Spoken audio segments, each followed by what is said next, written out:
Tonight, you're stepping back to a time when a ticket could mean the difference between life and death, when the price you paid determined not just your cabin, but your chance of seeing the sunrise. Before we begin this journey through one of history's most infamous nights, take a moment to leave a comment below. Tell us where you're watching from and what time it is where you are. It's oddly comforting to know there are others out there, scattered across the world, all drawn to the same old stories, at the same quiet hours. And if this kind of storytelling helps you rest, feel free to subscribe, but only if it brings you peace. Now let the story unfold. Let the water rise, and let's see what your ticket would have bought you on the Titanic. April 10th, 1912, Southampton, England. The morning air carries the scent of coal smoke and salt water, mingling with the sharp tang of paint still drying on hull plates. The docks throb with anticipation, a living organism of carts and cranes, porters and passengers, all converging on a single point of focus. She sits there, impossibly large, dwarfing everything around her. 4 funnels reach toward the pale sky. Her black hull gleams with fresh paint, and her name, written in gold letters across the stern, catches the weak spring sunlight. Titanic. The name itself, a promise. The largest moving object ever built by human hands. A floating palace. A technological miracle. And for the next several hours, as passengers board and settle into their respective worlds, she represents something different to everyone who steps across her gangways. For the wealthy, she is a mobile extension of their mansions, a way to cross the Atlantic without sacrificing comfort or status. For the middle class, she is a symbol of progress, of a world where hard work and respectability might still mean something. And for the poor, for those clutching third-class tickets in calloused hands, she is hope made tangible, a bridge between the old world and the new, a chance, perhaps the only chance, at a better life. But before we board, before we walk those decks and peer into those cabins, we need to understand something fundamental. The Titanic was not one ship. It was 3 ships, stacked one atop the other, separated not by physical distance, but by invisible walls as solid as any made of steel. These were walls built from money, class, and the unshakable belief that some human lives were simply worth more than others. Picture the docks that morning, the chaos of boarding, sorted and organized by class. First-class passengers arriving in motor cars and private carriages, stepping out onto red carpets, greeted by name by officers in crisp uniforms. Their luggage, mountains of it, carried aboard by porters who touch their caps and murmur acknowledgements. These passengers walk up the wide first-class gangway through polished doors into a world of wood paneling and electric chandeliers. They are shown to their cabins by stewards who will learn their preferences, their routines, their unspoken desires. This is what £870 buys. Not just a cabin, but service, attention, the assumption that you matter. Second-class passengers arrive with less fanfare, but more hope. They've dressed in their finest clothes. The women wear their best hats, purchased especially for this journey. The men have shined their shoes until they gleam. They carry their own hand luggage, modest bags and cases, while larger trunks are checked and hauled aboard. They walk up their own gangway, enter through their own doors, are directed to their own section of the ship. The accommodations are comfortable, they've been assured, better than other lines. White Star prides itself on treating second-class passengers with respect. And it's true, relatively speaking. The cabins are small but clean. The public rooms are pleasant. There's a piano in the lounge, books in the library. You can almost forget you're traveling second class, as long as you don't wander too far and see how the first class lives. Third class is different, entirely different. The boarding process begins with inspection, health inspection.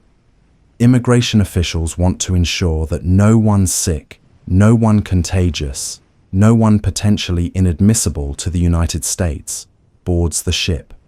Third-class passengers line up, submit to quick medical checks, eyes examined for trachoma, scalps checked for lice, bodies assessed for signs of tuberculosis, venereal disease, mental instability. It's humiliating but necessary, they're told. Once cleared, they're herded. There's no better word for it, toward the third-class entrances. These are located forward and aft, away from the grand central doorways reserved for their betters. They walk up narrow gangways, through plain doors, down steep stairs, already descending, always descending, toward the bowels of the ship. Let's start with the numbers, because numbers, cold and precise, have a way of cutting through sentiment and revealing truth. A first-class parlor suite on the Titanic, the kind occupied by the Cardezza family with their private promenade deck, cost £870 sterling. That's just over $4,350 in 1912 currency.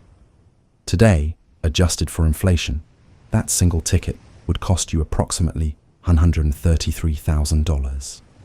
$133,000 for a one-way voyage across the Atlantic. Not a round trip, just Southampton to New York. A journey that would take, under normal circumstances, about 6 days.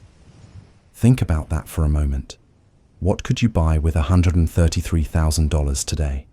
A house in many American cities, a fleet of cars, 4 years of college tuition at an elite university with money left over, a down payment on a substantial piece of property. But in April 1912, that money bought you roughly 500 square feet of elegantly appointed space on a ship, a week of impeccable service, and a place at the captain's table. Now, not every first-class passenger paid that astronomical sum. Most travelled in standard first-class berths, which cost £30 or about $150 at the time. That still translates to roughly $4,600 in today's money, for a week, for a bed, meals, and access to the ship's first-class amenities. To put this in perspective, in 1912, the average skilled worker in England earned about £100 per year. That first-class suite cost more than 8 years of a working man's wages. The standard first-class berth cost about a third of his annual income. This was not travel for the masses. This was exclusivity by design. The White Star Line knew exactly what they were selling. They were selling separation, distance from the ordinary, a chance to cross an ocean without ever having to acknowledge that ordinary people existed. Let's move down one level. Second class. These were the professionals, the teachers, the clergy, the small business owners, people who had done well enough to escape poverty, but not well enough to forget it entirely. A second-class ticket cost £12, about $60 in 1912. Today, that's roughly $1,800, still not cheap, still more than many people could afford, but attainable if you saved, if you planned, if you were willing to sacrifice other comforts. For that price, you got a private cabin, though you shared bathroom facilities with other passengers. You got 3 meals a day in a dedicated dining room. You got access to a library, a smoking room for the men, and promenade decks where you could take the air. You did not get a private promenade. You did not get a la carte dining. You did not get to forget you were on a ship with other people, but you got comfort. You got respectability. You got to arrive in New York as someone who had crossed in second class, which meant something in 1912. It meant you were not steerage. It meant you were not cattle being transported from one pasture to another. And then there was third class. Steerage. The bottom of the ship in every sense. A third-class ticket cost between £7 and £8, depending on your point of departure and your bargaining with the ticket agent. That's $35 to $40 in 1912 money. Today, about $1,070. Notice something. That's less than you'd pay for a one-week cruise to the Caribbean today. But in 1912, for many people, it represented months of savings. For some, it represented everything they had. Remember that average worker making £100 a year? A third-class ticket consumed 7 to 8% of his annual income. Now imagine he's not traveling alone. Imagine a family, a husband, a wife, 2 children. That's 4 tickets. That's £28 to £32. Nearly a third of a year's wages. And that's just for the tickets. Then there's the cost of getting to Southampton, or Cherbourg, or Queenstown. The cost of the journey across Europe for those coming from Scandinavia, from Russia, from the Balkans. The cost of food, lodging, bribes to officials who might or might not let you pass. By the time many third-class passengers boarded the Titanic, they had spent not just money, but dreams. They had sold homes, possessions, sometimes land that had been in their families for generations. They had borrowed from relatives who could ill afford to lend. They had made promises to send money back once they found work in America. Promises they hoped desperately they would be able to keep. So what did that third-class ticket buy? A bed, yes. A narrow bunk in a cabin shared with 2 to 10 other people, depending on configuration and luck. Cabins were scattered across the lower decks, from D deck down to G deck, deep in the hull where the throb of the engines was a constant companion. The walls were painted white, simple and clean but institutional. There were no private bathrooms. You shared communal facilities, and you waited your turn. You ate in one of 2 dining rooms, sitting at long tables with other third-class passengers. The food was simple but plentiful. Porridge for breakfast, stew for dinner, bread, always bread. White Star Line made sure their third-class passengers were fed. Not because of any particular generosity, but because healthy passengers meant fewer problems with immigration officials on the other side. Sick passengers could be turned away at Ellis Island, and that meant the shipping company had to pay for their return voyage. So they fed them. They kept them reasonably clean. They provided medical care when absolutely necessary. But they did not, could not, and would not treat them as equals to the passengers 2 or 3 decks above. The Titanic's third-class accommodations were, by the standards of 1912, actually quite good. Other shipping lines crammed steerage passengers into open dormitories, gave them straw mattresses, and left them to fend for themselves. The Titanic gave them actual cabins. The Titanic gave them chairs at dining tables instead of benches. The Titanic gave them permission to hope that this journey might be different, might be better, might be the start of something new. And for many of them, for most of them, it was their first and last time on a ship. They were not tourists. They were not adventurers.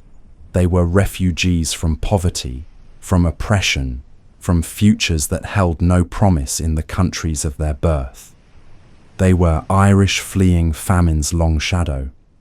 They were Swedes and Finns escaping landlessness. They were Syrians and Lebanese fleeing Ottoman conscription. They were Russian Jews fleeing pogroms. They were Italians, Greeks, Croatians, all seeking the same thing: a chance. Just a chance. Now here's where the story shifts from economics to ethics, from ticket prices to human worth. Because the Titanic wasn't just divided by class in terms of comfort, it was divided by class in terms of survival.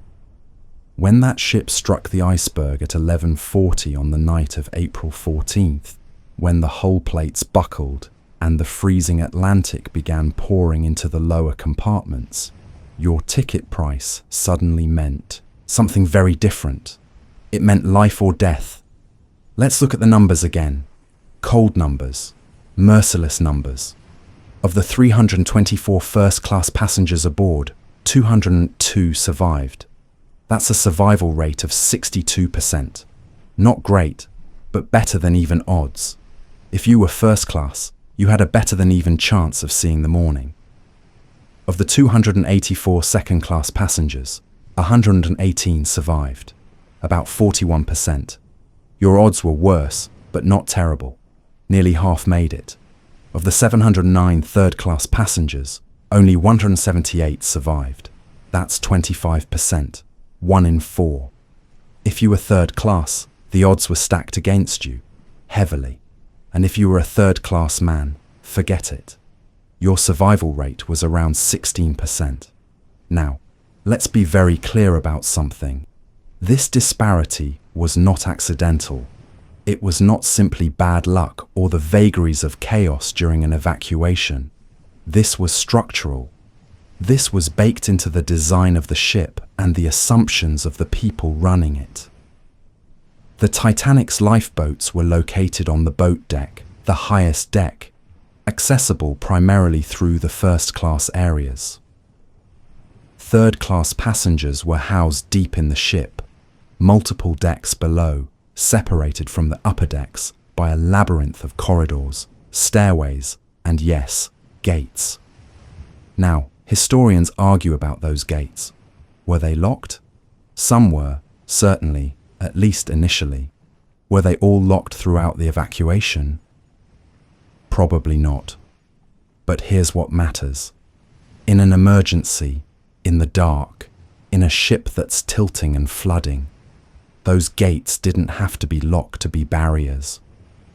The simple fact that they existed, that third-class passengers had to find their way through unfamiliar territory, that they didn't know the layout of the ship, that many of them didn't speak English and couldn't understand the shouted instructions from crew members. All of this created a deadly maze.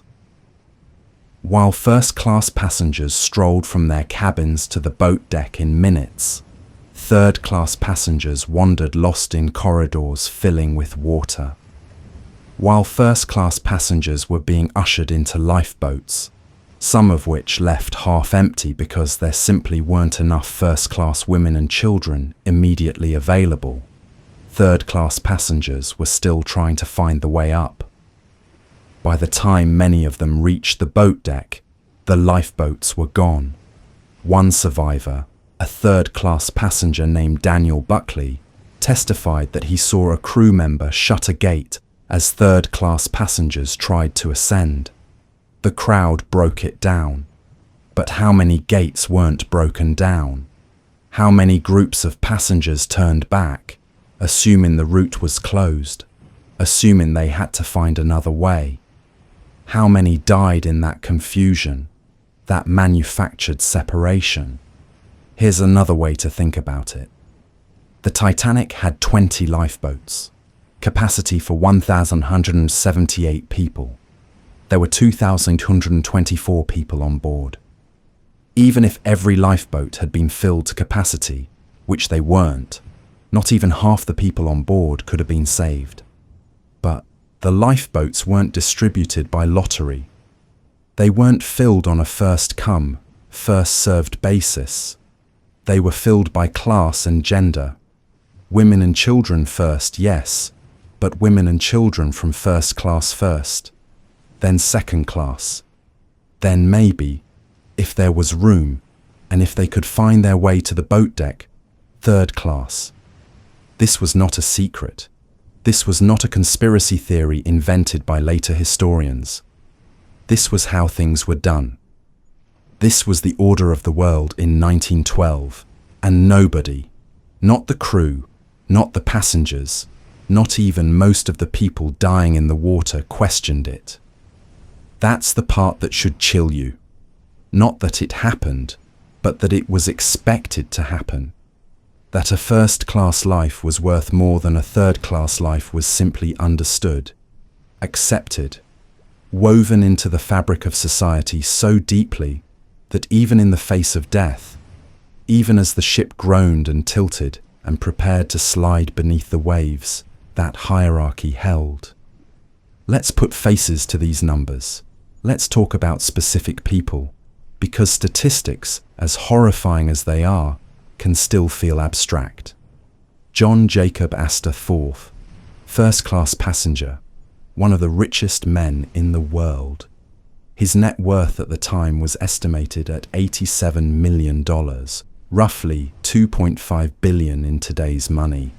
He was traveling with his pregnant teenage wife, Madeleine. She survived. He did not. But he died after seeing his wife safely into a lifeboat. He died knowing she would be taken care of, that his fortune would provide for her and their unborn child for the rest of their lives. Contrast that with a family named Skog, third-class passengers from Sweden, a father, a mother, and 4 children, the youngest just 9 months old. None of them survived, not one. Their bodies were never recovered.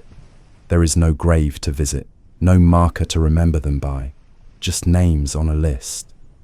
Or consider Elin Hakkarainen, a Finnish woman traveling third class with her husband. When the ship struck the iceberg, they were told to stay in their cabin, to wait, that everything would be fine.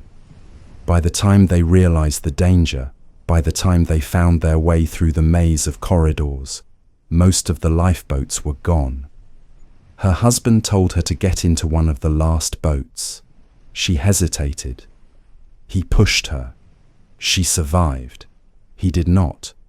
She arrived in New York with nothing. No money, no possessions. A widow in a foreign country where she barely spoke the language, saved by chance and her husband's sacrifice. These stories repeat over and over. Third-class passengers who saved every penny, who left behind parents they would never see again, who carried letters of recommendation from clergy back home, who had jobs waiting for them in America, who had family ready to take them in, all gone, swallowed by the Atlantic. And their deaths were not treated as equal to the deaths of the first-class passengers. When bodies were recovered in the days after the sinking, first-class passengers were placed in coffins. Their bodies were embalmed, shipped back to their families for proper burials. Second-class passengers were placed in canvas bags and stored in the hold of the recovery ships. Third-class passengers, if their bodies were recovered at all, were often buried at sea. No ceremony, no notification of families, just weighted and dropped over the side. Even in death, the hierarchy persisted. Now let's talk about the ship itself, the business that created this floating monument to inequality. The Titanic was built by the White Star Line as part of a 3-ship class, the Olympic class. Her sisters were the Olympic, which entered service in 1911, and the Britannic, which was still under construction when Titanic sailed. These ships were White Star's answer to Cunard Line's Lusitania and Mauretania, which were faster but smaller. White Star decided to compete on size and luxury rather than speed.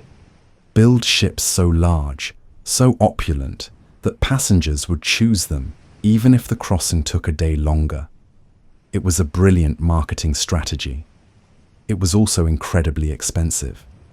The 3 Olympic-class ships cost approximately $7.5 million to build, roughly $225 million in today's money. That's a staggering investment, and it needed to be recouped through ticket sales. This is where the economics become interesting and a little dark. First-class passengers, with their expensive tickets, were obviously profitable, but they were limited in number.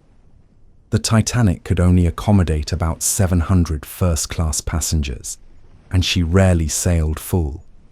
On her maiden voyage, she was only about half full overall. So where did the real money come from? Third class. Volume. The Titanic could carry over 1,000 third-class passengers. And while each ticket was cheap, collectively they represented a huge revenue stream. But more than that, they represented something else. Ballast. Weight to stabilize the ship. Bodies to fill spaces that would otherwise be empty. And most cynically, a way to ensure that if anything went wrong, there would be people below, people who could be sacrificed, people whose deaths would not cause the same scandal as the deaths of the wealthy.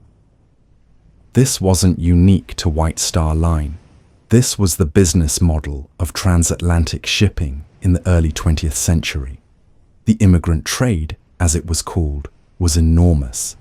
Between 1900 and 1914, over 13 million people immigrated to the United States. Most of them came by ship. Most of them traveled third class.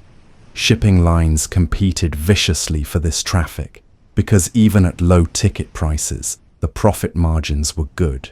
You pack people in, you feed them cheap food, you provide minimal service, and you collect their fares, which, multiplied by hundreds per voyage, add up quickly. The Titanic's third-class area was actually designed with some care, at least compared to other ships.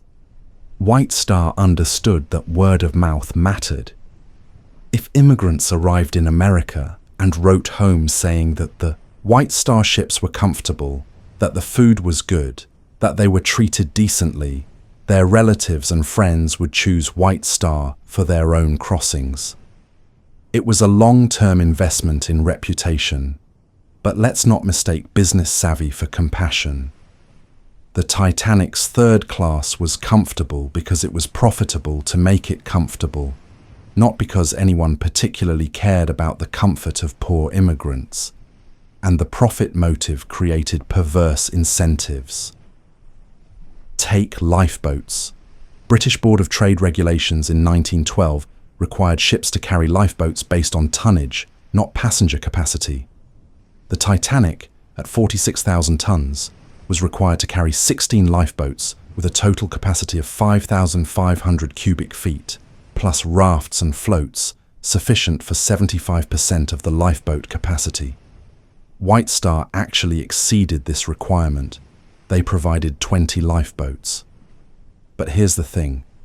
Those regulations were written in 1894, when the largest passenger ship was 13,000 tons. They hadn't been updated because the Board of Trade, run by and for shipping companies, saw no reason to update them. Lifeboats took up valuable deck space. They were expensive to maintain. They required trained crew to launch them. From a business perspective, they were a nuisance. And besides, ships like the Titanic were supposed to be unsinkable. The builders, Harland and Wolff, had designed her with watertight compartments. Even if 4 were breached, she would stay afloat. That was the theory. The builders, the owners, the crew, they all believed it. So why worry about lifeboats? Why spend money on something that would never be needed? This is the danger of letting profit guide safety decisions. This is what happens when the people making regulations are the same people running the companies being regulated. The Titanic was declared safe, not because she was safe, but because declaring her safe was good for business. And the people who paid the price for that declaration were not the owners, not the board of directors, not the regulators. The people who paid were the immigrants in third class, the ones who trusted that this massive ship, this marvel of engineering, would protect them. That trust was misplaced, not because of any particular malice, but because their lives simply weren't factored into the equation. When White Star ran the numbers, when they calculated the cost of additional lifeboats versus the cost of potential lawsuits from families of the dead, the lawsuits were cheaper. And so the Titanic sailed with insufficient lifeboats, and when she sank, the people in third class drowned. It's as simple and as brutal as that. Let's step back for a moment and think about what it was actually like to be aboard that ship in its final hours. Because the cold numbers, the percentages and ticket prices, they matter, but they don't capture the lived experience, the terror, the confusion, the small moments of humanity in the midst of catastrophe. Imagine you're a third-class passenger. Let's say you're a young woman from Ireland, travelling alone to meet your brother in Boston. You paid £7 for your ticket, money your family scraped together from selling a cow and a year's worth of butter and eggs. You've been at sea for 3 days now, and you're starting to feel comfortable. The food is better than you expected. You've made friends with some of the other Irish girls in your cabin. You've been practicing your English with a kind steward who doesn't laugh when you mispronounce words. Tonight, April 14th, is cold. Bitterly cold. You're in your bunk, trying to stay warm, when you feel it. A shudder. A grinding sound that seems to come from everywhere and nowhere. You sit up. The other girls are stirring too, confused. What was that? One of them suggests it might be ice. You've heard crew members talking about icebergs in the area, but you assumed the ship's officers knew what they were doing. Still, you're uneasy. You wait. Minutes pass. Nothing seems wrong. The engines are still running. You can still hear their throb through the walls. Maybe it was nothing. You're about to lie back down when the steward, the kind one, appears in the doorway of your cabin. His face is pale. He tells you to put on warm clothes, all your warm clothes, and your life belts. Where are your life belts? You don't know. You've never looked. He shows you, helps you strap them on. They're bulky, uncomfortable. He tells you to go up, to head to the boat deck, and then he's gone, moving to the next cabin, the next group of confused passengers. You follow his instructions. You and the other girls pull on every piece of clothing you own. Dresses layered over dresses, shawls, coats. You look ridiculous, but you're scared now, and the steward's face haunts you. You leave your cabin, and the corridor is filling with people. Other third-class passengers, some still in nightclothes, some fully dressed like you. Children crying, men speaking rapid Swedish, Polish, Italian.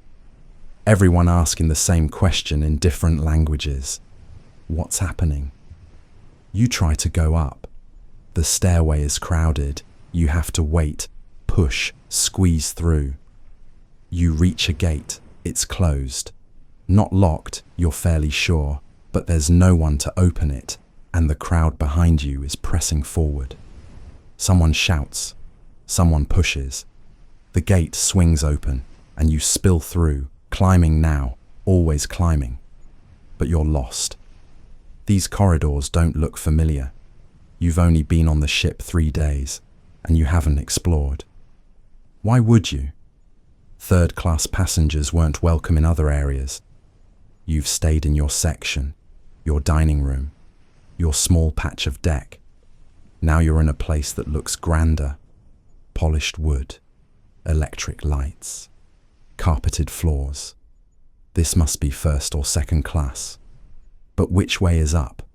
You choose a direction. You walk. You see a steward, a different one, and you ask him where to go. He points, says something about the grand staircase, but his accent is thick and you're not sure you understood. You keep walking. You find stairs. You climb. And suddenly you're outside, on a deck, and the air hits you like a wall. It's so cold. Your breath makes clouds. The sky is full of stars, more stars than you've ever seen, and they're so bright they almost hurt your eyes. But something's wrong. The deck is tilting, just a little, but definitely tilting. You see lifeboats. Some are being lowered.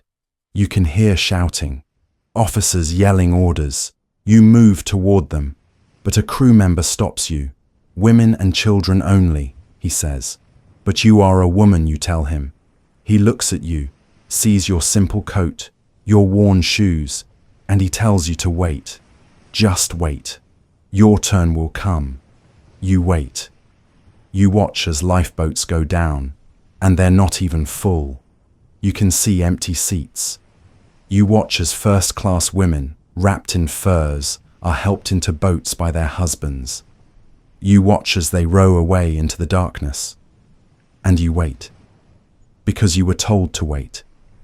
Because you're a good girl who follows rules. Because you don't want to cause trouble. And while you wait, the deck tilts more. The bow of the ship is lower now. You can see it clearly. Water is creeping up the forward well deck. People are starting to panic. There's pushing, shouting. Someone falls. A child is crying, lost in the crowd. Your heart is hammering. You need to get into a boat.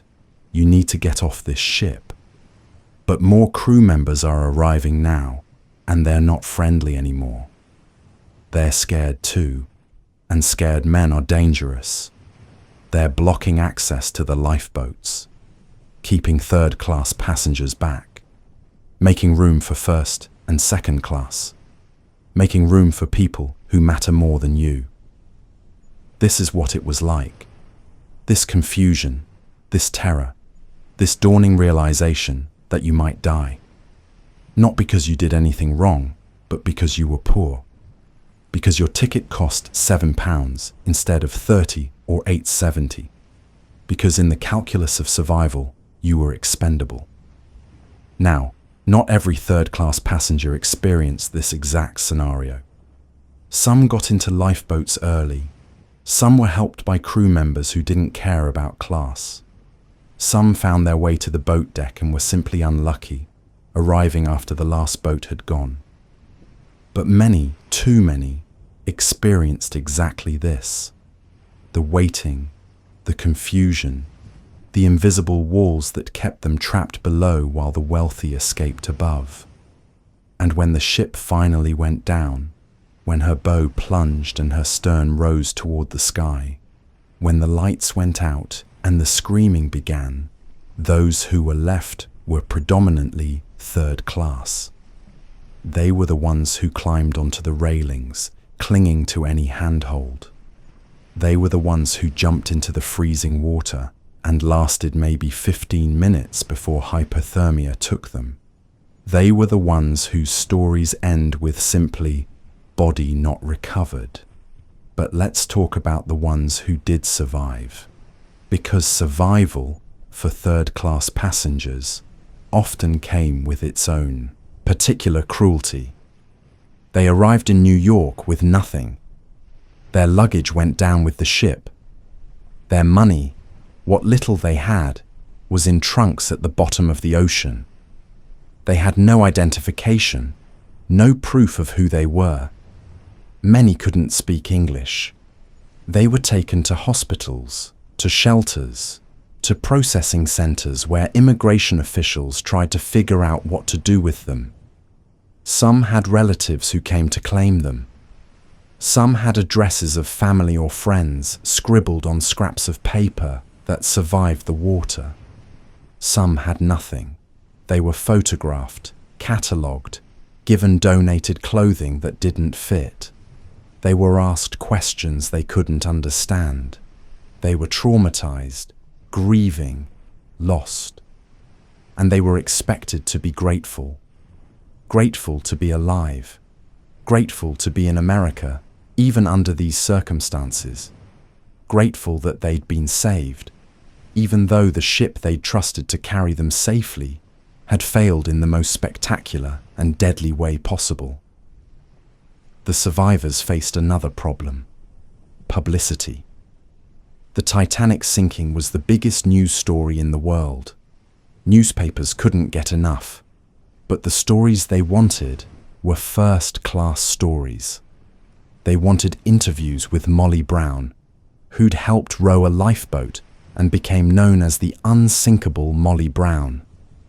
They wanted statements from Bruce Ismay, managing director of White Star Line, who'd survived and would never escape the shame of it. They wanted tales of heroism from officers who'd gone down with the ship. They did not particularly want stories from third class. When third-class survivors gave interviews, reporters often dismissed their accounts as unreliable, confused, exaggerated. When they described gates being closed, they were told they were mistaken. When they said they'd been kept back while lifeboats launched half empty, they were told they were confused by the chaos. Their trauma was not considered newsworthy. Their grief was not considered interesting. They were, once again, invisible. Or worse, they were problems. White Star Line fought hard to limit their liability. They argued that they'd provided lifeboats above the legal requirement. They argued that the crew had done everything possible to save passengers. They pointed to the high survival rate among first-class women and children as proof that the evacuation had been orderly and fair. They did not mention that third-class men had a 16% survival rate. They did not mention the locked gates, the confusion, the language barriers. They settled lawsuits quickly and quietly, paying out small amounts to third-class families while fighting viciously against larger claims from first-class estates. In the end, White Star Line paid out roughly $664,000 in compensation to survivors and families of the dead. That sounds like a lot until you break it down. The company had been sued for roughly $16 million. They paid 4% of what was claimed, and most of that money went to first-class claimants. Third-class families received, on average, a few $100s each. That was what their loved ones' lives were worth. A few $100s. About what a third-class ticket cost. The message was clear. You got what you paid for. You bought a cheap ticket. You got cheap safety. You died because you couldn't afford to live. And then, remarkably, the world moved on. The Titanic was mourned, certainly. Changes were made. International regulations were updated. Ships were required to carry enough lifeboats for everyone aboard. Wireless operators were required to maintain 24-hour watches for distress signals. The International Ice Patrol was established to track icebergs in the North Atlantic. These were good changes, important changes. They saved lives on future voyages. But they didn't change the fundamental thing. They didn't change the belief that some lives matter more than others. They didn't eliminate class divisions on ships. They just made them slightly safer. Fast forward to today. If you wanted to book a transatlantic crossing right now, you could. Cunard's Queen Mary 2 makes regular voyages between Southampton and New York. A first-class suite, called a Queen's Grill Suite, costs around $15,000 to $20,000, depending on the season. A standard interior cabin, the modern equivalent of third class though obviously much more comfortable, costs around $1,500 to $2,000. The ratio is similar. The expensive tickets are 10 times the cost of the cheap ones. The separation is maintained. The hierarchy persists. We've made it safer. We've made it more comfortable across the board. But we haven't made it equal. And maybe we never will. Maybe inequality is just baked into how we organize ourselves as a species. Maybe there will always be first class and third class, upper deck and lower deck, those who survive and those who don't. Or maybe not. Maybe the Titanic, horrible as it was, can still teach us something. Maybe we can look at those survival statistics, at that 62% versus 25%, and feel not just sorrow, but anger. Anger that it happened. Anger that it was allowed to happen. Anger that even as the ship was sinking, even as death was certain, the system held. The gates stayed closed just a little too long. The lifeboats left just a little too empty. The wealthy were saved just a little too often. And the poor drowned. Here's a question that's worth sitting with for a moment.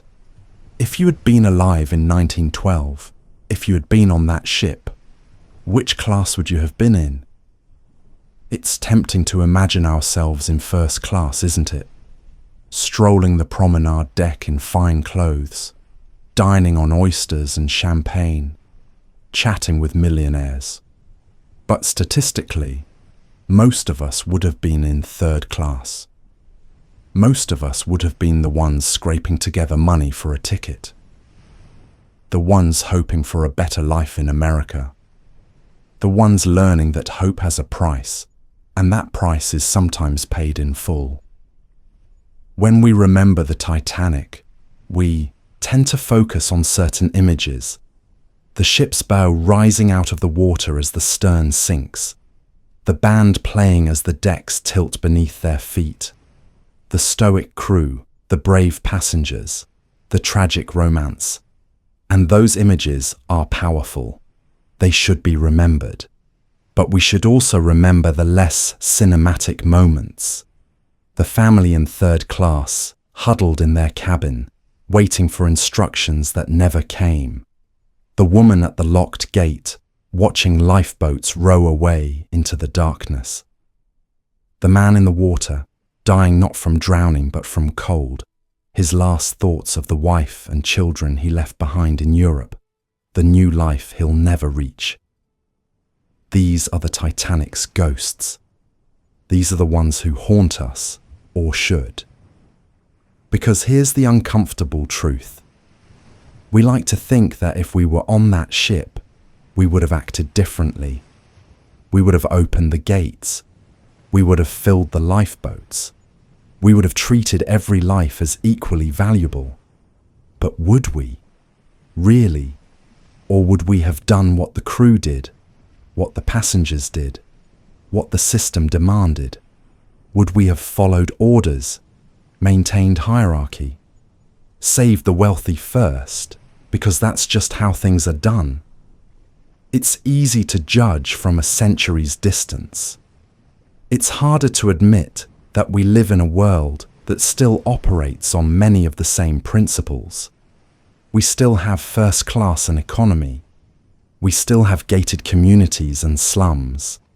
We still have people who matter and people who don't. And we still decide who's who based largely on how much money they have. The Titanic didn't create these inequalities. It just revealed them with brutal clarity.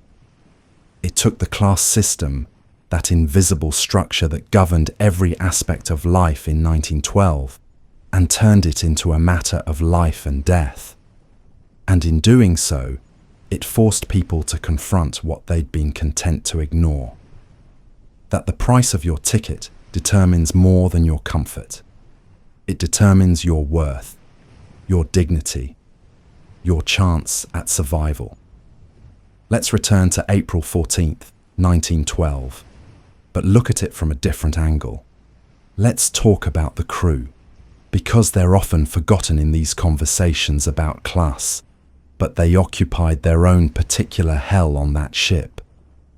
The Titanic's crew numbered 908 people. They ranged from Captain Edward Smith, who earned approximately $6,250 a year, to coal trimmers, the lowest paid workers, who earned about $60 a month. Most of the crew were from Southampton. Many of them had families in the city. They took this job because jobs were scarce and White Star Line paid reasonably well, at least by the standards of the day. But let's be clear about what their jobs entailed. The deck crew, the officers and seamen, had relatively decent conditions. They worked in open air, had some authority, and were paid reasonably. The victualling crew, the stewards and stewardesses, worked long hours serving passengers, but they supplemented their low wages with tips, and first-class stewards could do quite well. Then there was the engine room crew, 325 men whose job was to keep the ship running. Firemen, coal trimmers, greasers, engineers. They worked in conditions that can only be described as hellish. The boiler rooms were massive spaces, lined with furnaces that burned at over 1,000 degrees. The heat was incredible, often exceeding 120 degrees Fahrenheit. The air was thick with coal dust and smoke. The noise was deafening, a constant roar of fire and steam and machinery. Firemen worked 4-hour shifts, shoveling coal continuously into the furnaces. Each man was responsible for 3 furnaces, part of one of the ship's 29 boilers. To maintain the ship's cruising speed, the furnaces needed to be fed constantly, a ton of coal every 2 minutes. 2 minutes to shovel a ton of coal into a roaring furnace, then 2 minutes to remove the clinkers, the fused lumps of ash and impurities that built up, then repeat for 4 hours straight. Most firemen worked in just their undershirts and shorts because any more clothing would have been unbearable. They breathed in smoke and dust. They suffered burns from sparks and red-hot metal. They developed lung problems, back problems, heart problems, and they were paid £6 a month, about the same as a third-class ticket. Below the firemen were the trimmers. These men worked in the coal bunkers, the storage areas between and above the boilers. Their job was to keep the coal moving, to shovel it from the bunkers down to the firemen, to keep the supply steady. The bunkers were dark, poorly ventilated, and filled with coal dust so thick you could barely see. All the heat from the boilers rose up into these spaces. Temperatures regularly exceeded 100 degrees. The dust got into everything, your lungs, your eyes, your throat. Trimmers were paid £5 10 shillings a month, $66 a year in 1912 money. That's about $2,000 today. To work in those conditions, to breathe that air, to ruin your health for a company that viewed you as a replaceable part. When the Titanic struck the iceberg, the engine room crew knew immediately that something was catastrophically wrong. Water poured into boiler room 6. The watertight door came down, sealing it off. But men were trapped in there, and other men worked desperately to save them, to shore up the bulkheads, to keep the pumps running. They knew the ship was doomed. They must have known. The engineers would have done the calculations, seen the rate of flooding, understood that she couldn't stay afloat. But they stayed. All 25 engineers stayed at their posts, keeping the generators running, keeping the lights on, keeping the wireless working so distress signals could be sent. Not one engineer survived. Not one. They stayed because that was their job, because they took pride in their work, because they believed perhaps that their sacrifice might save others. And it did. The light stayed on almost until the end, which meant passengers could see to find their way to the lifeboats. The wireless kept working, which meant the Carpathia received the distress signal and came to rescue the survivors. The pumps kept running, which delayed the sinking just enough to give a few more people a chance to escape. Those engineers bought time with their lives, and they knew, they must have known, that no one would remember them, that the newspapers would talk about Astor and Guggenheim and the other first-class heroes who gave up their lifeboat seats, that historians would focus on the grand narratives, the design flaws, the regulatory failures, that their names would be lost in the long list of crew casualties. They were right. The firemen and trimmers fared little better. Of the 163 firemen, only about 45 survived. Of the 73 trimmers, only about 20 made it. Some died in the initial flooding. Some died trying to escape through the flooded corridors. Some made it to the boat deck, but weren't allowed into lifeboats because crew weren't passengers, and passengers came first. Some jumped into the water and lasted a few minutes before hypothermia took them.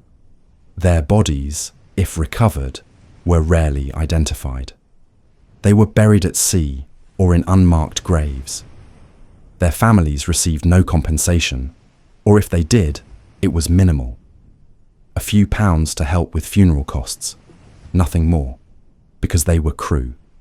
They signed on knowing the risks. That was the argument. They chose this work. They accepted the danger. If they died doing their jobs, well, that's just how it goes.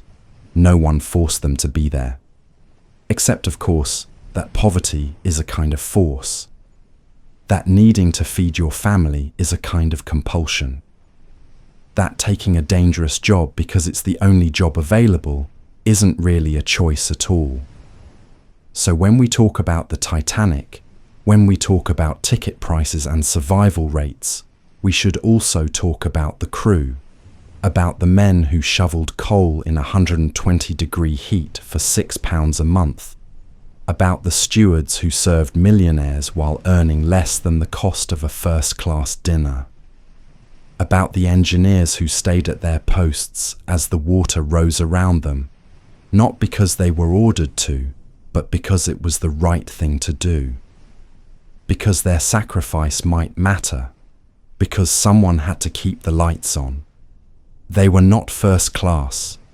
They were not even third class. They were something else entirely. The invisible labor that made the luxury possible. The hands that shoveled the coal, cleaned the cabins, cooked the food, maintained the engines. The people that wealthy passengers never saw and never thought about. And when the ship went down, they went with it. Not because their lives were worth less, but because that's how the system worked. Some people were meant to serve. Some people were meant to die. And it was all very orderly and proper, and nobody questioned it until the icy water closed over their heads. After the Titanic sank, after the survivors were rescued and brought to New York, after the newspapers ran their headlines and the public demanded answers, two major investigations were conducted. The American inquiry, led by Senator William Alden Smith, and the British inquiry, led by Lord Mersey. Both inquiries heard testimony from survivors, crew members, and experts. Both produced detailed reports with findings and recommendations, and both, ultimately, let White Star Line off remarkably easy. The American inquiry was more aggressive. Senator Smith had no patience for the evasions and excuses offered by White Star officials. He grilled Bruce Ismay, the managing director, asking pointed questions about why Ismay had survived when so many others died. He questioned officers about the lack of lifeboat drills, the inadequate number of lifeboats, the failures in evacuation procedures. He heard testimony from third-class passengers about locked gates and language barriers. But the inquiry had no real power. It could investigate. It could make recommendations. It could shame White Star in the press. But it couldn't force changes, couldn't impose penalties, couldn't bring back the dead. The British inquiry was more measured, more focused on technical questions. Lord Mersey examined the ship's design, the actions of the crew, the wireless communications. His report was thorough and damning in its own way. It concluded that the Titanic had been travelling too fast in dangerous waters, that the lookout had inadequate equipment, that the evacuation had been poorly managed. But it also concluded that White Star Line had complied with all existing regulations, that they'd provided more lifeboats than legally required, that the crew had, by and large, done their jobs. The fault, Lord Mersey suggested, lay not with the company, but with the regulations themselves, which were outdated and insufficient. Both inquiries made recommendations. Ships should carry enough lifeboats for everyone aboard. Lifeboat drills should be mandatory. Wireless operators should maintain 24-hour watches. Better ice warnings should be shared between ships. These recommendations led to real changes. In 1914, the first International Convention for the Safety of Life at Sea was convened in London. Delegates from 13 countries established new standards for ship construction, equipment, and operation. The International Ice Patrol was founded to monitor icebergs in the North Atlantic. Radio communication procedures were standardized. Ship designs were improved, with higher watertight bulkheads and double hulls. These changes saved lives. No one can dispute that. But they didn't address the fundamental issue: class. The inquiries never seriously questioned why first-class passengers had a 62% survival rate, while third-class passengers had a 25% survival rate. They heard testimony about it. They included it in their reports. But they didn't call it what it was, which was systemic discrimination. Instead, they attributed it to the location of cabins, the complexity of the ship's layout, the language barriers among third-class passengers. All of which were true, but all of which were symptoms, not causes. The cause was that third-class passengers were never meant to be equal to first-class passengers. They were never meant to have the same access, the same information, the same chance at survival. That was by design, and no amount of new regulations about lifeboats or radio equipment or ice patrols could change that design, because the design was society itself. Here's what didn't change after the Titanic. Ships still had first class, second class, and third class. The wealthy still travelled in luxury, while the poor travelled in cramped conditions. Immigration ships still packed steerage passengers into the lowest decks.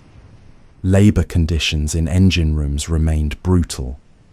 Crew members continued to be paid poorly and treated as expendable. The only difference was that now there were enough lifeboats for everyone, which was good, important, but also insufficient. Because equality isn't just about having the same number of lifeboats. It's about having the same chance to reach those lifeboats. It's about not having to navigate a maze of locked gates and confusing corridors while the wealthy stroll straight to safety. It's about your life being valued as much as anyone else's life, not just in theory, but in practice. And that didn't happen after the Titanic. That still hasn't happened. We like to think it has. We like to believe that we've progressed, that we've learned, that we treat people more fairly now. And in some ways we have. Modern cruise ships don't lock gates between passenger classes. Emergency procedures are carefully planned and regularly practiced. Life-saving equipment is distributed throughout the ship, not just on the top deck. These are real improvements. But the class divisions remain. If you book a cruise today, your experience will be radically different depending on what you pay. Inside cabin passengers don't get the same amenities as suite passengers. They don't eat at the same restaurants. They don't have access to the same lounges or decks or entertainment. They're not locked away, but they're kept separate. Gently, politely, but firmly separate. Because that's what their ticket entitles them to. That's what they paid for. And if something goes wrong, if there's an emergency evacuation, will everyone have truly equal access to safety? Probably. The regulations are better now. But can you guarantee it? Can you promise that in a moment of chaos and terror, the invisible hierarchies won't reassert themselves? Can you swear that the crew won't, consciously or unconsciously, help the suite passengers first? The Titanic forces us to confront these questions. Not just about ships, but about everything. About who gets helped first when disaster strikes. About who lives in flood zones and who lives on high ground. About who has insurance and who doesn't. About who can afford to evacuate and who has to stay and hope for the best. About how we've built a world where your zip code predicts your life expectancy, where your bank account determines your access to healthcare, where your skin color affects your interactions with police. These are not ancient problems. These are not 1912 problems. These are today problems. And the Titanic, frozen in that moment of horror and revelation, is still trying to tell us something. It's trying to tell us that what we accept as normal, as just the way things are, can kill people. That indifference has a body count. That small injustices, when multiplied across systems and institutions, become large injustices that destroy lives. The Titanic is trying to tell us that we have a choice. We can keep building ships with first class and third class. We can keep pretending that these divisions are natural and inevitable. We can keep telling ourselves that people get what they pay for, that life is unfair, that there will always be winners and losers. Or we can demand better. We can insist that everyone's life has equal value. We can build systems that reflect that belief. We can refuse to accept that some people's children matter more than other people's children simply because of how much money their parents have. Let's think about the financial side one more time, because it's worth really understanding. White Star Line settled claims for $664,000. That sounds like a lot until you realize they were insured. Until you realize the negative publicity probably cost them more in lost bookings than they paid out in settlements. Until you realize that within a few years, the Titanic disaster was largely forgotten, or at least filed away as a tragic accident, rather than an indictment of an entire system. J.P. Morgan, the American financier who controlled White Star Line through his international mercantile marine conglomerate, didn't suffer at all. His wealth was essentially untouched. Bruce Ismay retired from White Star and lived comfortably until his death in 1937. The designers at Harland and Wolff continued building ships. The Board of Trade officials who'd failed to update lifeboat regulations kept their positions. Life went on. for those who could afford it. For the families of the dead, life was harder. Third-class families, as we mentioned, received a few $100s each if they received anything at all. That money ran out quickly. Widows had to find work. Children had to quit school and take jobs to support their families. Some survivors never recovered from the trauma. They suffered nightmares, depression, survivor's guilt. They flinched at loud noises. They refused to travel by water ever again. Some became advocates, speaking out about safety and workers' rights. Others retreated into silence, unable or unwilling to relive that night. And slowly, they died, taking their stories with them. The last survivor, Milvina Dean, who'd been 2 months old when the ship sank, died in 2009. With her death, the last living link to the Titanic was broken. Now there are only the artifacts, the testimonies recorded long ago, the photographs and documents and fragments salvaged from the wreck. And the stories. Always the stories. Here's something interesting. If you adjust for inflation, that first-class parlor suite that cost $133,000 could buy you a ticket on a commercial spaceflight today. You could pay roughly the same amount to go to the edge of space that you would have paid to cross the Atlantic in 1912. Think about that. Think about how little has changed. We're still selling luxury experiences to the ultra-wealthy. We're still creating tiers of access based on money. We're still building systems where your ability to participate, to experience, to survive, depends on your net worth. And we're still telling stories about it. Still making movies where the poor but noble protagonist falls in love with someone from a higher class. Still romanticizing the tragedy while ignoring its lessons. Still focusing on the love story between Jack and Rose rather than the 1,500 people who died because their lives were systematically devalued. Don't misunderstand. Those love stories, those individual tales of heroism and sacrifice, they matter. They humanize the disaster. They help us connect emotionally to something that might otherwise feel too big, too distant to really grasp. But they can also obscure the larger truth, which is that the Titanic didn't sink because of a tragic romance. It sank because of hubris, greed, and a willingness to prioritize profit over safety and wealthy passengers over poor ones. It sank because people made choices. Choices about how many lifeboats to install. Choices about how fast to sail in dangerous waters. Choices about how to evacuate when disaster struck. And those choices killed 1,500 people. If you could go back in time, if you could speak to the designers and owners and regulators who made those choices, what would you say? Would you tell them to add more lifeboats, to slow down, to value every life equally?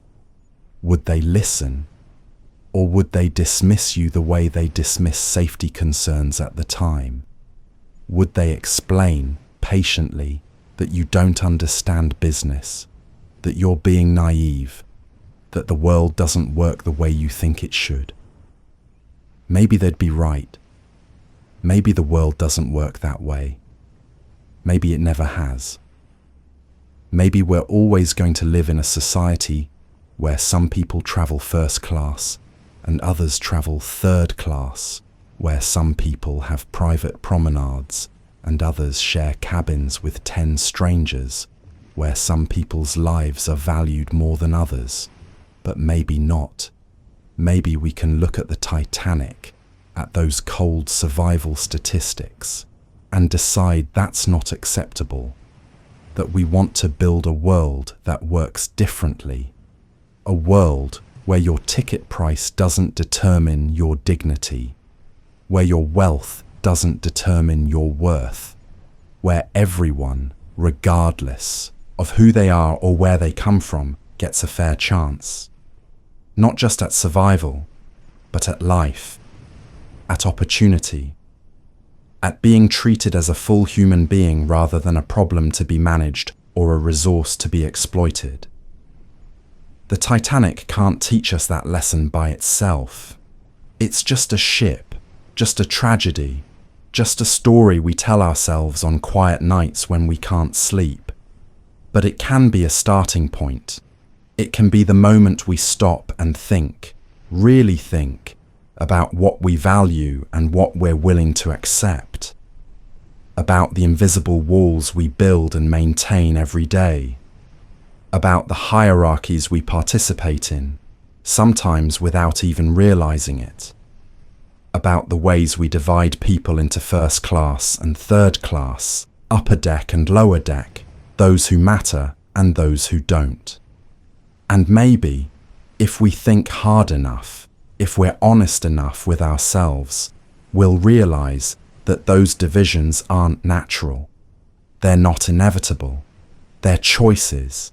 Choices we make, individually and collectively, every day. Choices we can make differently. The Titanic sank because people made bad choices. We can learn from that. We can choose to do better. We can build a world where everyone has enough lifeboats, where everyone knows how to reach them, where no one is trapped behind locked gates while others escape, where survival isn't determined by the price of your ticket. We can do that. The question is, will we? Here's what we know for certain. On April 14, 1912, a ship struck an iceberg and sank. 1,500 people died. Most of them were poor. Most of them were immigrants. Most of them were people whose names you've never heard, whose faces you've never seen, whose stories have been lost to time. They died because they couldn't afford first-class tickets. They died because the lifeboats were insufficient and poorly distributed. They died because the evacuation procedures prioritized the wealthy. They died because their lives were considered less valuable. That's not speculation. That's not interpretation. That's what the survival statistics tell us. That's what the testimonies from the inquiries tell us. That's what the history tells us if we're willing to listen. So tonight, as you drift towards sleep, think about them. Think about the woman from Ireland, saving for years to buy a ticket. Think about the Swedish family, traveling together toward a dream.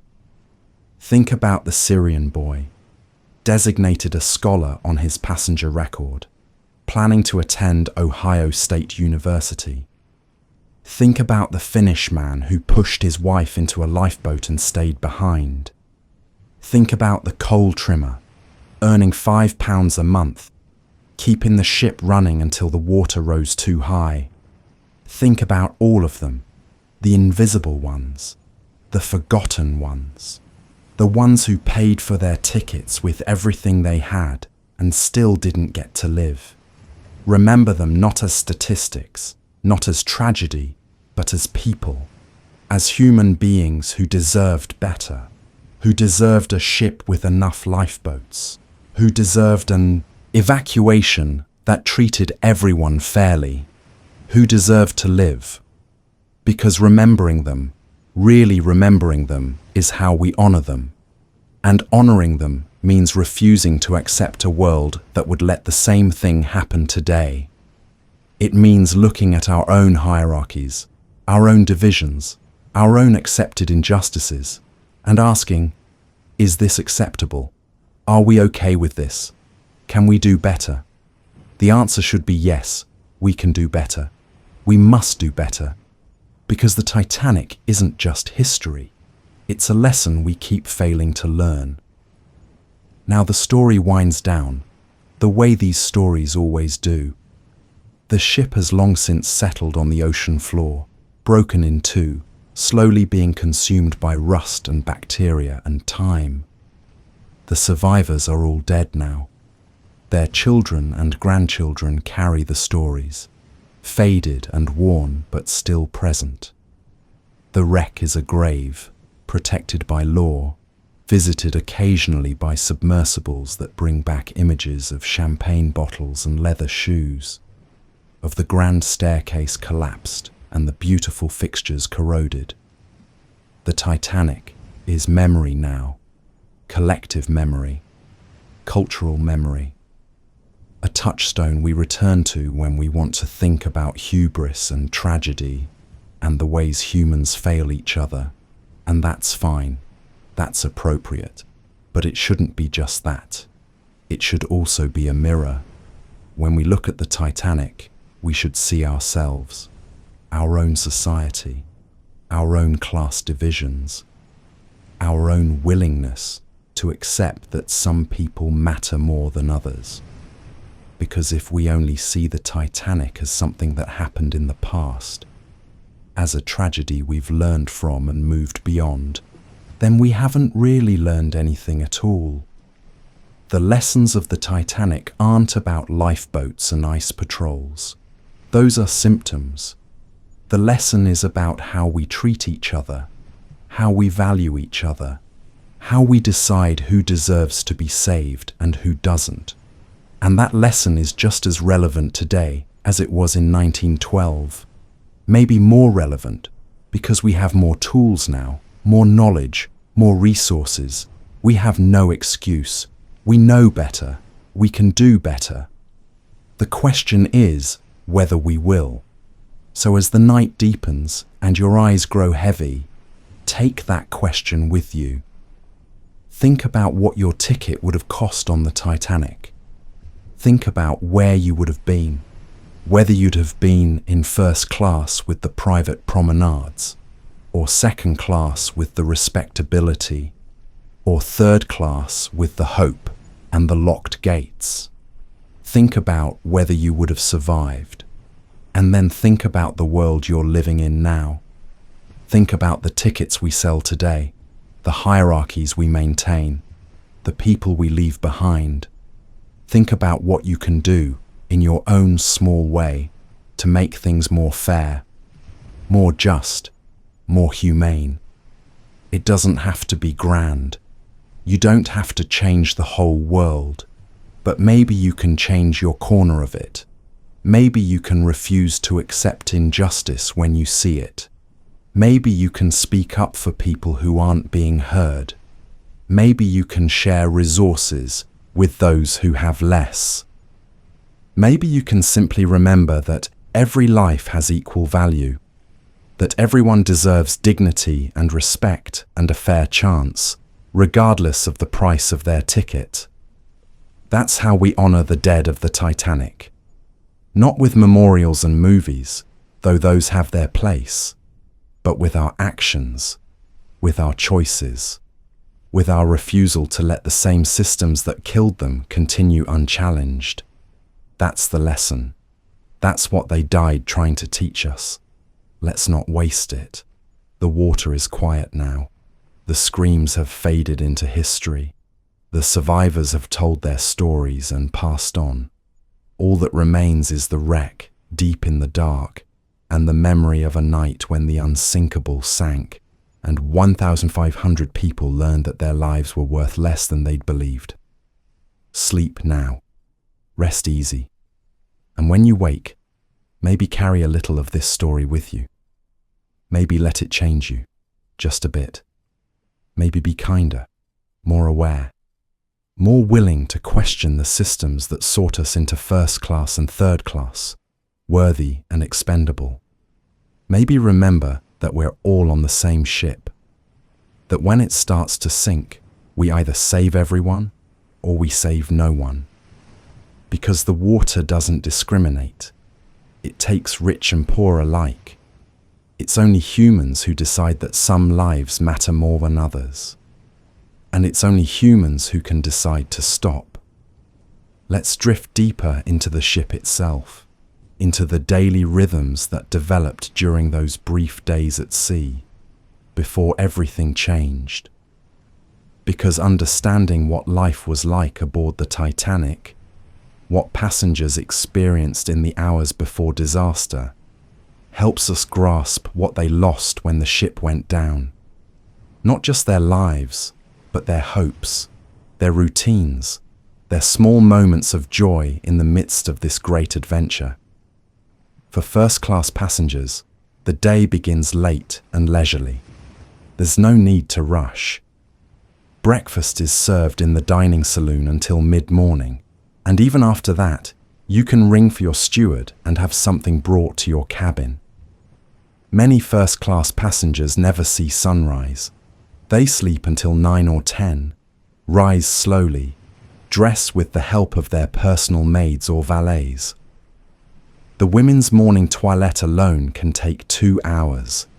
Hair must be arranged, corsets laced, layers of undergarments and petticoats donned before the actual dress goes on. Jewelry selected, gloves chosen. Every detail matters because you'll be seen, judged, compared to the other women in your class. The men have it easier, but not by much. Shaving, grooming, selecting the appropriate suit for morning wear. Nothing too formal, but nothing casual either. There's a code, unwritten, but understood. Break it, and you mark yourself as someone who doesn't belong. Breakfast, when you finally descend to it, is elaborate. Not because you're particularly hungry, but because elaborate breakfast is what's done. You might have fresh fruit, imported from God knows where at considerable expense. Kippers or grilled sole. Eggs, prepared any way you like. Bacon, sausage, kidneys, liver. Pastries from the French baker. Toast with marmalade brought aboard in jars bearing the seals of exclusive London shops. Coffee or tea served in china so delicate you can see light through it. You don't eat all of it. You couldn't possibly. You select a few items, nibble delicately, and leave the rest for the stewards to clear away. Waste is not a concern. Waste is, in fact, a demonstration of abundance. You can afford to leave food on your plate. You can afford not to finish the champagne in your glass. This casual disposal of plenty is itself a form of luxury. After breakfast, the morning stretches ahead with pleasant emptiness. Some passengers walk the promenade deck, taking their constitutional. The women bring parasols, even though the sun is weak this time of year. The men smoke cigars, discuss business or politics, make connections that might prove useful once they reach New York. Others retreat to the reading room or the lounge, settling into leather chairs with newspapers that are already several days old, but still new enough to provide conversation. The Titanic receives wireless messages, including news dispatches, so you're not entirely cut off from the world. You can read about the coal strike in Britain, about political tensions in Europe, about society events in New York that you'll attend once you arrive. You can maintain the fiction that you're still connected, still relevant, even as the ship carries you across a vast and empty ocean. Lunch is served in the dining saloon, another elaborate production. Multiple courses, though lighter than dinner will be.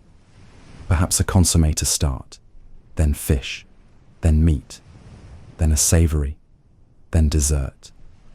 Wine with each course, selected by the steward who's learning your preferences. You don't drink heavily at lunch, that would be gauche, but you drink enough to feel pleasantly warm, slightly drowsy.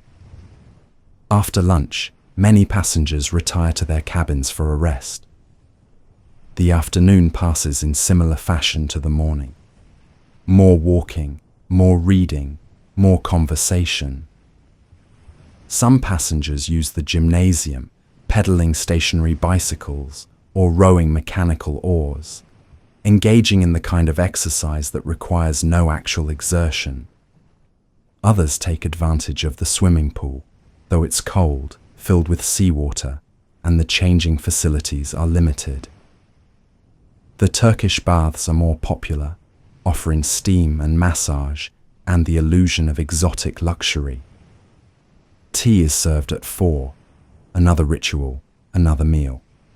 Sandwiches with the crusts cut off, scones with clotted cream, small cakes frosted in pastel colors. You eat even though you're not hungry, because tea is a social event, a chance to see and be seen. The women display their afternoon gowns. The men make polite conversation. Everyone pretends they've been doing this their entire lives, even those who've only recently acquired the wealth to afford it. Then comes the evening, the true performance. Dinner requires changing into formal wear. For the men, white tie and tails. For the women, the finest gowns they've brought, different each night, accompanied by the best jewelry, the most elaborate hairstyles. The ritual of dressing for dinner takes hours. When you finally descend to the dining saloon, you're a work of art. Polished, perfected, ready to be admired. The dining saloon itself is magnificent. 2 stories tall, with a sweeping staircase connecting the levels. Crystal chandeliers throw dancing light across white tablecloths and gleaming silverware. The menu is printed on heavy cardstock, a souvenir you'll keep, assuming you survive to keep it. 10 courses or more, each one a small masterpiece. The kind of food most people will never taste in their entire lives. Oysters, caviar, foie gras. Dishes prepared with techniques you don't understand, by chefs you'll never meet. You eat slowly, pace yourself, because this will take 3 hours or more. Between courses, you talk. Carefully, neutral conversation about topics that won't offend. The quality of the ship, the smoothness of the crossing, your plans once you reach New York. No one discusses money directly, though wealth is the foundation of everything.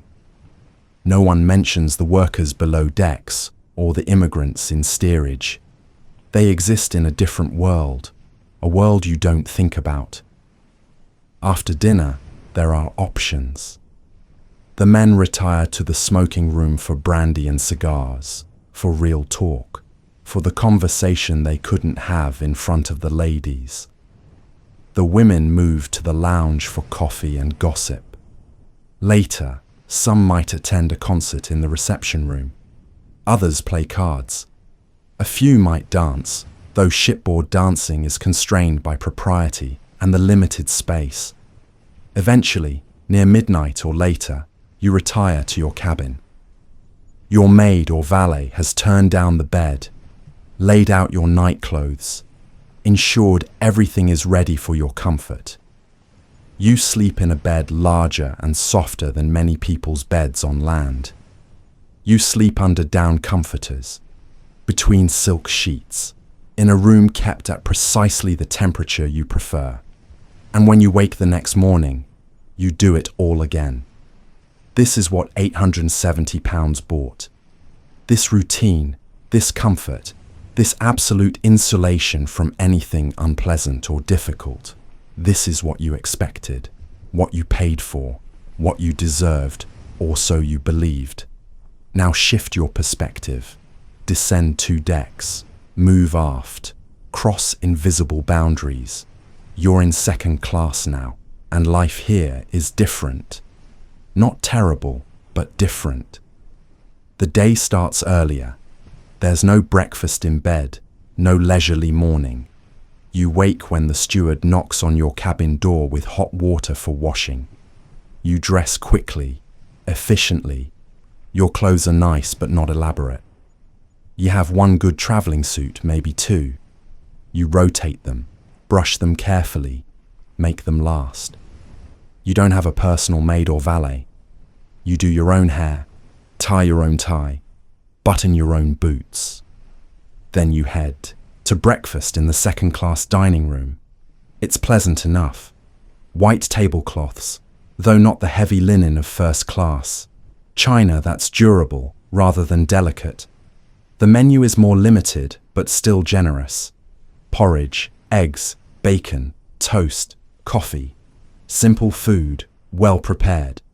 You're not going hungry, but you're also not experiencing the luxury of first class.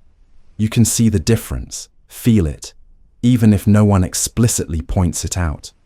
After breakfast, you have access to your own promenade deck. It's smaller than first class, less protected from the wind, but it's yours. You walk there, breathing sea air, watching the ocean. Some passengers read in the library, a small room stocked with popular novels and magazines. Others play cards in the smoke room, though gambling for high stakes is discouraged. Second-class passengers are respectable, remember. You're here because you've done well, but not so well that you've forgotten where you came from. You're teachers, clergy, small business owners, skilled professionals. You've worked hard to afford these tickets. You're proud of being in second class, even as you're aware of first class existing above you, out of reach. Lunch is served at noon, simpler than first class but still multiple courses. You eat well, better than you eat at home, probably. The afternoon passes quietly. More reading, more walking, more conversation. You might write letters, planning to mail them when the ship reaches New York. You might practice your English if you're European, or help others practice theirs. There's a sense of community in second class that doesn't exist in first. You're all in similar circumstances, heading towards similar futures. You help each other, share advice, form friendships that might last beyond the voyage. Tea is less formal than in first class but still served. Sandwiches and cake, eaten in the dining room or carried to the lounge. Then comes dinner, the high point of the day. You dress nicely, though not in formal wear. You don't have formal wear. You have your good suit, your best dress.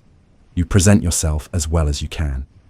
Dinner is served at a single seating, everyone eating at the same time. The menu is substantial. Soup, fish, meat, potatoes, vegetables, dessert. It's good food, prepared with care. You enjoy it. You linger over coffee afterward, reluctant to end this pleasant ritual. After dinner, you have fewer options than first class. There's no elaborate lounge, no orchestra. But there's a piano in the common room, and someone usually knows how to play. Passengers gather around, singing popular songs, hymns, folk tunes from their home countries. It's warm, communal, the kind of entertainment that doesn't require money. You might play cards, carefully avoiding gambling because you can't afford to lose. You might write in your journal, recording your observations, your excitement about reaching America. Eventually, you retire to your cabin.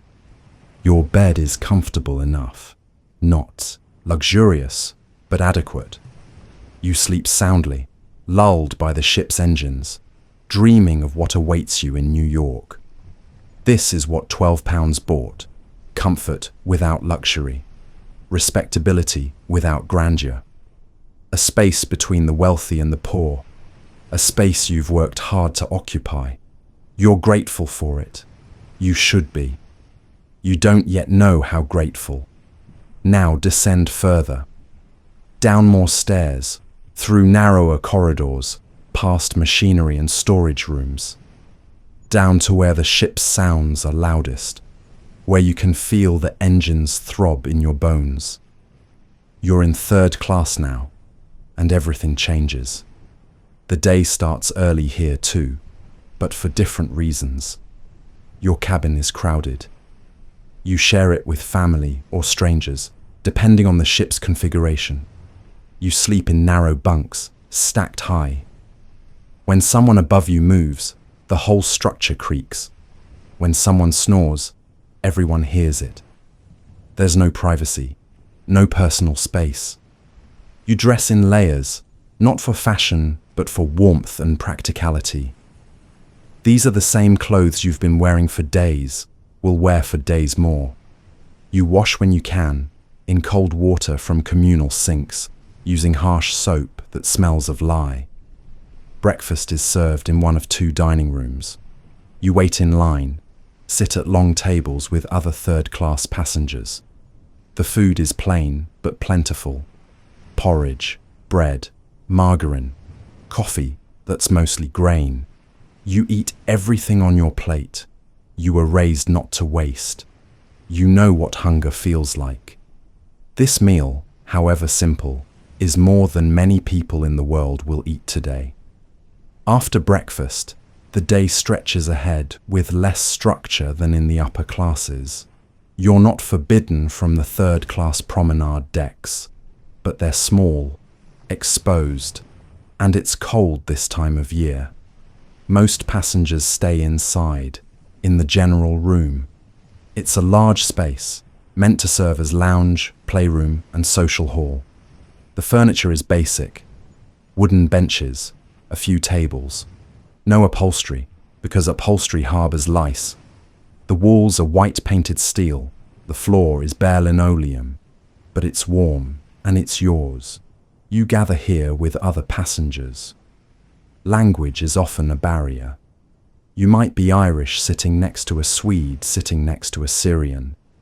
You don't share many words, but you share circumstances. You're all heading to the same place, hoping for the same things. Children run and play, making noise that echoes off the metal walls. Women sew or knit, making small repairs to clothes that must last. Men smoke pipes, discuss their plans, share rumors about jobs waiting in America. Some are lies, some are hopes, some might even be true. Lunch is similar to breakfast. More bread, some kind of stew or boiled meat, potatoes. Simple food, institutional food, but enough of it. You don't go hungry on the Titanic. White Star has learned that well-fed immigrants cause fewer problems, are less likely to fall ill, are more likely to write positive letters home, encouraging others to book with White Star. It's calculated kindness, but you don't think about that. You're just grateful for the hot meal. The afternoon passes slowly. There's no library in third class, few books at all. If you're literate, you might have brought a Bible or a prayer book, something small enough to carry. You read it until you've memorized every word. Some passengers teach each other skills. A man who knows carpentry shows others how to plane wood, thinking it might help them find work. A woman who sews well teaches girls to make neat stitches. Knowledge is shared because knowledge is wealth of a kind.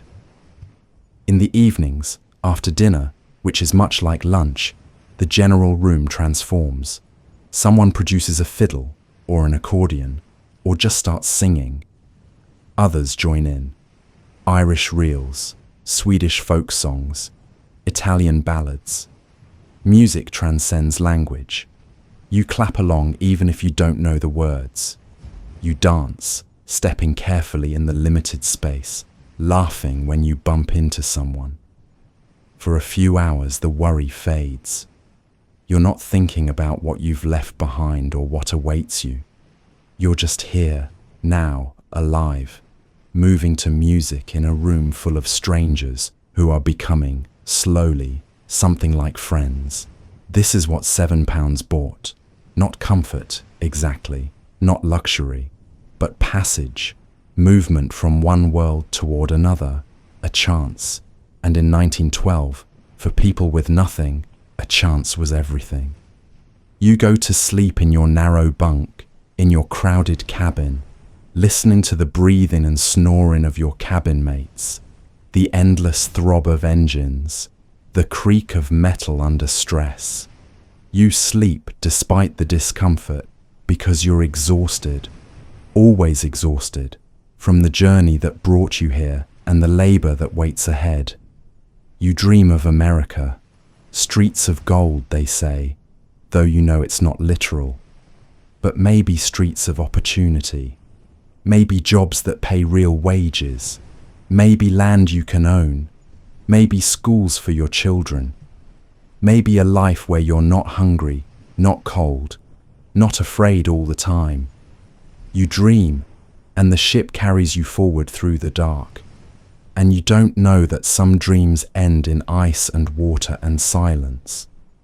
Let's talk about the crew again, because their experience deserves more attention than we've given it. They weren't passengers. They didn't pay for tickets. But they were on that ship, and their lives, their choices, their fates are part of this story too. Take the stewards, for instance. Over 400 of them, divided among first, second, and third class, plus galley staff and restaurant workers. Their job was service. Invisible, perfect service. They were to anticipate needs before passengers knew they had them. They were to be present but unobtrusive, efficient but not rushed, polite but not familiar. It was exhausting work, physically and emotionally. A first-class bedroom steward might be responsible for a dozen cabins. He woke early, earlier than his passengers, to ensure hot water was ready, cabins were tidy, clothes were pressed. He stayed late, later than his passengers, turning down beds, laying out night clothes, ensuring everything was perfect. In between, he answered bell calls at all hours. He carried trays, delivered messages, fetched items from storage, solved problems both real and imagined. And for this, he was paid £3.15 per month, about $45 in 1912 money, less than what a third-class ticket cost. How did he survive on that? Tips. First-class passengers were expected to tip, and tip well. A good steward might earn another £3 or £4 per crossing in tips, effectively doubling his salary. But that meant keeping passengers happy, remembering preferences, laughing at jokes that weren't funny, tolerating rudeness, condescension, the casual cruelty of people who'd never had to serve anyone. Second-class stewards earned the same base pay, but received smaller tips. Second-class passengers were less wealthy, less generous, more likely to see the steward as a fellow working person rather than a servant. It was harder to make enough to support a family. Third-class stewards earned the same base, but received almost no tips. Third-class passengers had no money to spare. What they had went toward survival, toward the new life they were building. So third-class stewards worked the same long hours, provided the same service, for significantly less compensation. This created a hierarchy within the crew itself. First-class stewards looked down on second and third-class stewards. Deck crew looked down on all stewards. Officers looked down on everyone. And at the very bottom, below even the third-class stewards, were the men who worked in the engine rooms. We've talked about them before, but it's worth revisiting because their experience was so different, so brutal, so utterly removed from everything happening in the passenger areas. The Titanic's engine room crew numbered about 325 men. Firemen, trimmers, greasers, engineers. They worked in shifts, 4 hours on, 8 hours off, around the clock. When they were on duty, they descended into hell, not metaphorically, literally. The boiler rooms were chambers of fire and heat and noise that defied human tolerance. The Titanic had 29 boilers, each containing 3 furnaces. That's 159 individual furnaces, all burning coal. all generating the steam that powered the massive engines. Each fireman was responsible for keeping his furnaces fed. Shovel after shovel of coal thrown into the blazing openings. The heat was incredible. Temperatures regularly exceeded 120 degrees Fahrenheit, sometimes reaching 130 or higher. The firemen stripped down to their undershirts and shorts, sometimes less. Sweat poured off them constantly. They couldn't drink enough water to stay hydrated. The coal dust hung in the air, coating everything, turning their skin black, filling their lungs with every breath. The noise was overwhelming. The roar of the furnaces, the clang of shovels against metal, the hiss of steam, the thunderous vibration of the engines. Communication was almost impossible. The firemen developed hand signals, shouted instructions that were more felt than heard. And it wasn't just the heat and noise. It was the danger. Sparks flew constantly, burning exposed skin, setting clothing aflame. The furnace doors were hot enough to cause severe burns if you touched them accidentally. The floors were covered in ash and clinkers, the fused lumps of coal impurities that had to be removed regularly. These clinkers were glowing hot, had to be grabbed with tongs, dragged out onto the metal plates in front of the furnaces, cooled with water that turned instantly to steam. One slip, one moment of inattention, and you could be badly burned or worse. Some firemen developed a kind of heat madness, the combination of dehydration and exhaustion and relentless temperature causing hallucinations, violent outbursts. There are records of men attacking their colleagues with shovels, having to be restrained and removed from duty, and for this they were paid £6 per month, about £72 per year, less than the cost of a first-class berth. They did this work because they had to, because they had families to support and no other skills that paid as well, because the alternative was unemployment, starvation, seeing their children go hungry. They did this work and they broke their bodies doing it, and when the ship sank, they died at higher rates than almost anyone else aboard. The trimmers had it even worse. Their job was to maintain the coal supply, to shovel coal from the bunkers, the storage areas, down to the firemen. The bunkers were located between and above the boilers. All the heat from those furnaces rose directly into the bunker spaces. Add to that the fact that the bunkers were poorly lit, often pitch black, except for the glow of safety lamps. The coal dust was even thicker here, turning the air into a choking fog. And the work itself was backbreaking. Trimmers used shovels and wheelbarrows to move coal, sometimes having to climb into the bunker spaces, crawl through narrow gaps, dig out coal that had compacted and hardened. They breathed in dust with every breath. They worked in darkness and heat that would have killed a weaker man in hours.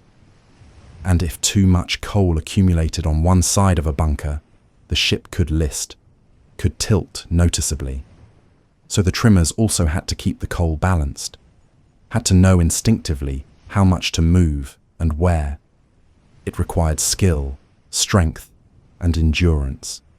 And for this, they were paid £5 and 10 shillings per month, the lowest wage on the ship, about £66 per year, less than the cost of the cheapest third-class ticket. Think about that for a moment. A third-class passenger paid more for 6 days of passage than a trimmer earned in an entire year of labour in those hellish conditions. That's the economics of the Titanic. That's the system that created it, sustained it, sent it to the bottom of the ocean with 1,500 people aboard. Now imagine you're one of these men, a fireman, let's say. You're 28 years old, married, with 2 young children. You live in Southampton in a terraced house that's cramped and cold, but it's yours, or at least you're renting it.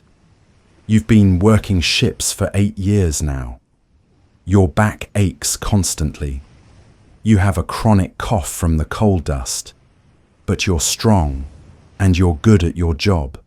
And the money, while not great, is enough to keep your family fed. When the Titanic is ready to sail, you sign on. It's a routine job, just another crossing. You've done dozens of them. You kiss your wife goodbye, promise to bring back something nice from America, maybe chocolate for the children. You board the ship and descend into the boiler room. The heat hits you like a physical blow, as it always does, but you're used to it. You strip off your outer clothes, tie a rag around your forehead to keep sweat from your eyes. Pick up your shovel. The crossing is smooth. The ship is running well. The engines are powerful, responsive. Everything the White Star Line promised. You take pride in that. You're part of making this magnificent machine work. On the night of April 14th, you're on the evening shift. 4 hours of shoveling, 4 hours of heat and noise and coal dust. You're in Boiler Room 5, which is amidships, relatively safe. You don't know what's happening on the upper decks.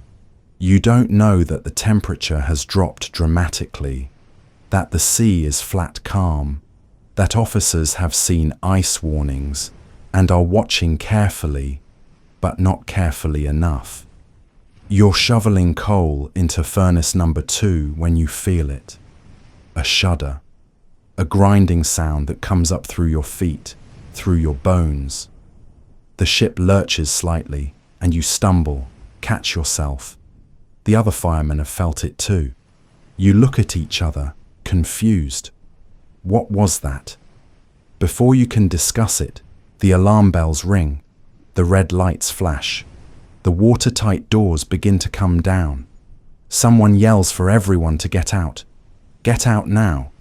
But you're not in danger here in Boiler Room 5. The damage is forward, in Boiler Room 6. You can hear the water rushing in, hear the shouts from men who were in the wrong place at the wrong moment. The watertight door closes, sealing off Boiler Room 6. You hear pounding on the other side, voices screaming to be let through, but the door won't open. Can't open. It's designed not to. You stand there, shovel in hand, listening to men die just a few feet away. Men you know. Men you drank with in Southampton pubs. And there's nothing you can do. An officer appears, shouting orders. You're to keep the furnaces going. Keep the steam up. The pumps need power.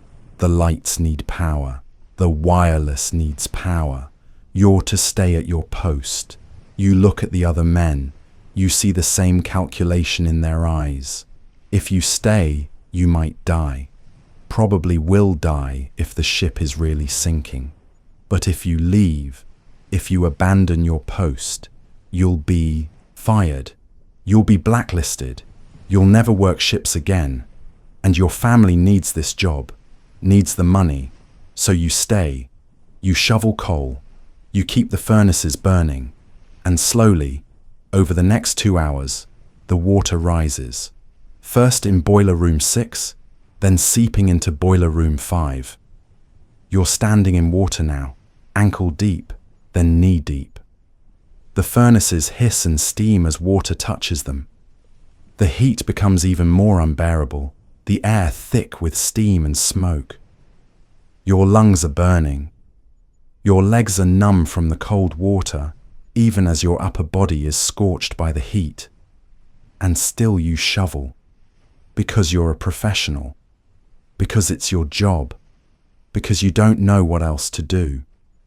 Eventually, someone gives the order to abandon the boiler rooms. The water is too high. The furnaces are going out. There's no point anymore.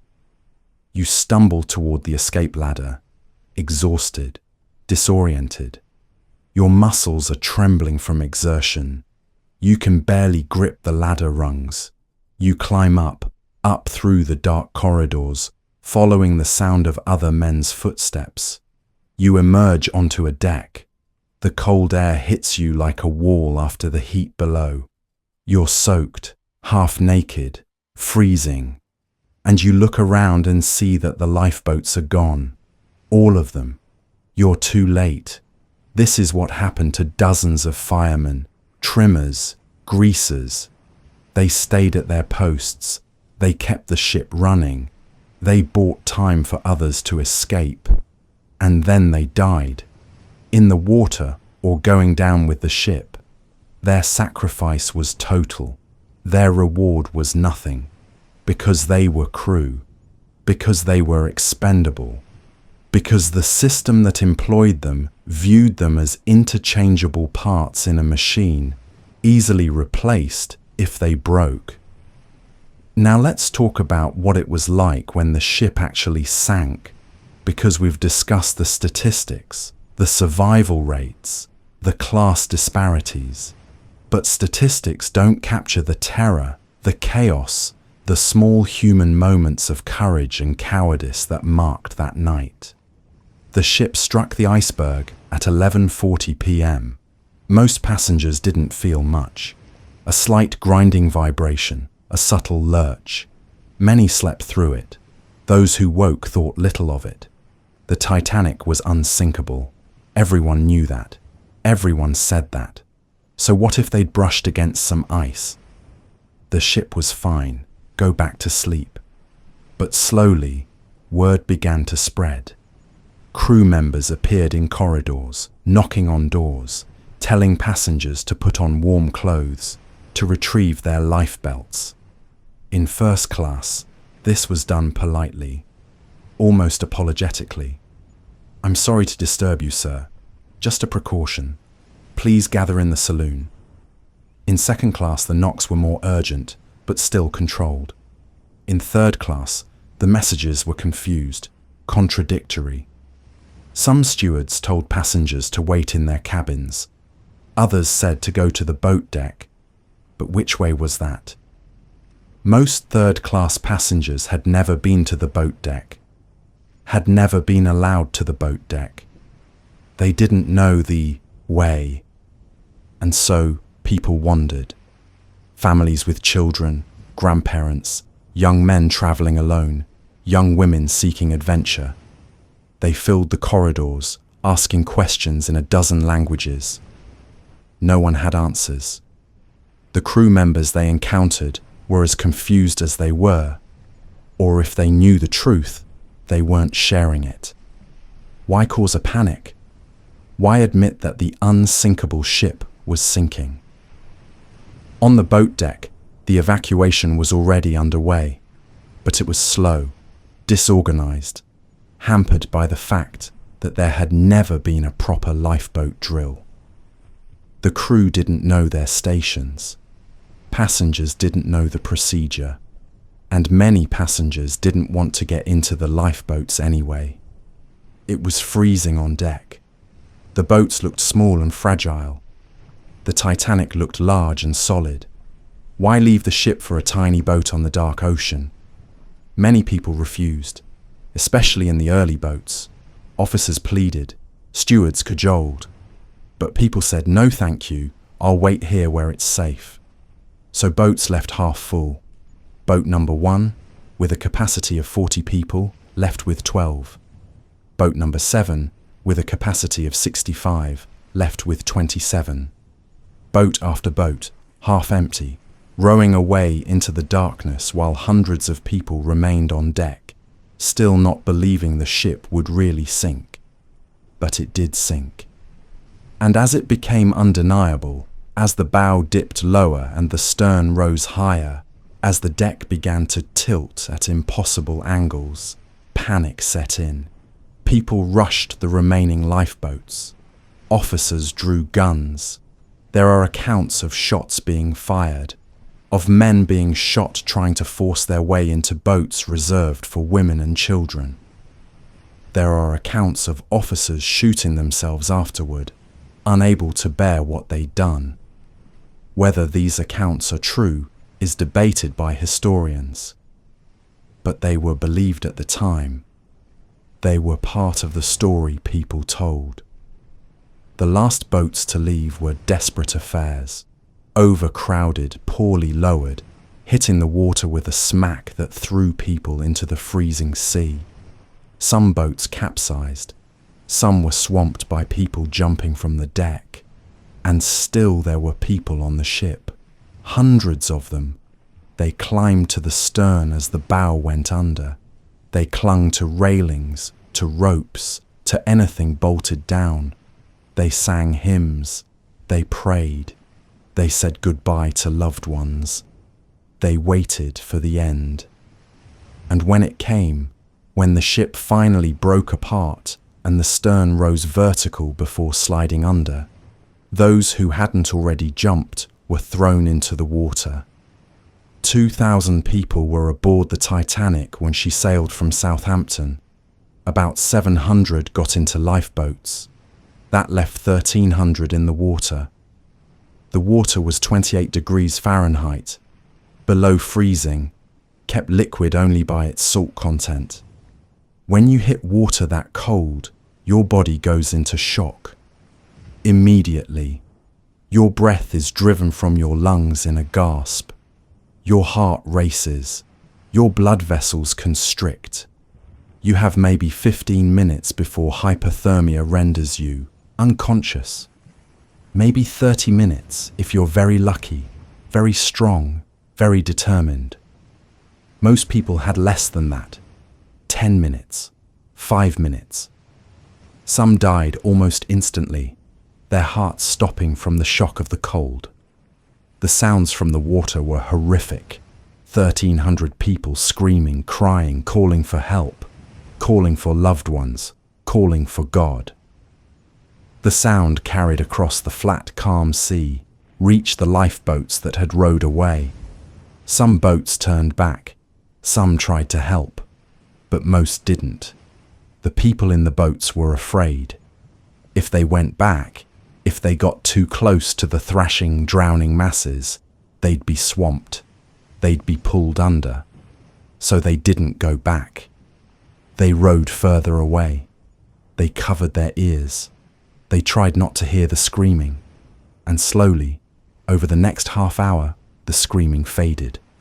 People died, slipped under, let go of whatever they'd been clinging to. The cold took them. Gently in the end, they simply went to sleep. Hypothermia shuts down the body systematically. First your extremities go numb, then your core starts to cool. Your thinking becomes confused. You make irrational decisions. You stop feeling cold because your nerves stop working. You feel warm, even hot. Many victims of hypothermia are found with their clothes removed because in the final stages they felt unbearably hot and stripped naked. In the water, they just closed their eyes and drifted away. By the time the Carpathia arrived, 3.5 hours after the Titanic went down, there was no one left to save in the water. Everyone in the lifeboat survived. Everyone in the water died. That clean division, that absolute separation. Some of the lifeboats had picked up a few swimmers, hauled them aboard shivering and gasping. But mostly, the boats contained only those who'd gotten in before the ship sank. Only those who'd been lucky or wealthy or close to the right place at the right time. The Carpathia's arrival was a miracle for the survivors. She'd been 58 miles away when she received the Titanic's distress call. Her captain, Arthur Rostron, immediately ordered full speed toward the sinking ship. He pushed his engines beyond their rated capacity. He posted extra lookouts to watch for ice. He prepared his ship to receive survivors, readying blankets, hot drinks, medical supplies, cabins. When the Carpathia reached the scene, dawn was just breaking. The sun rose on a field of ice. Icebergs, some larger than the Titanic herself, dotted the horizon.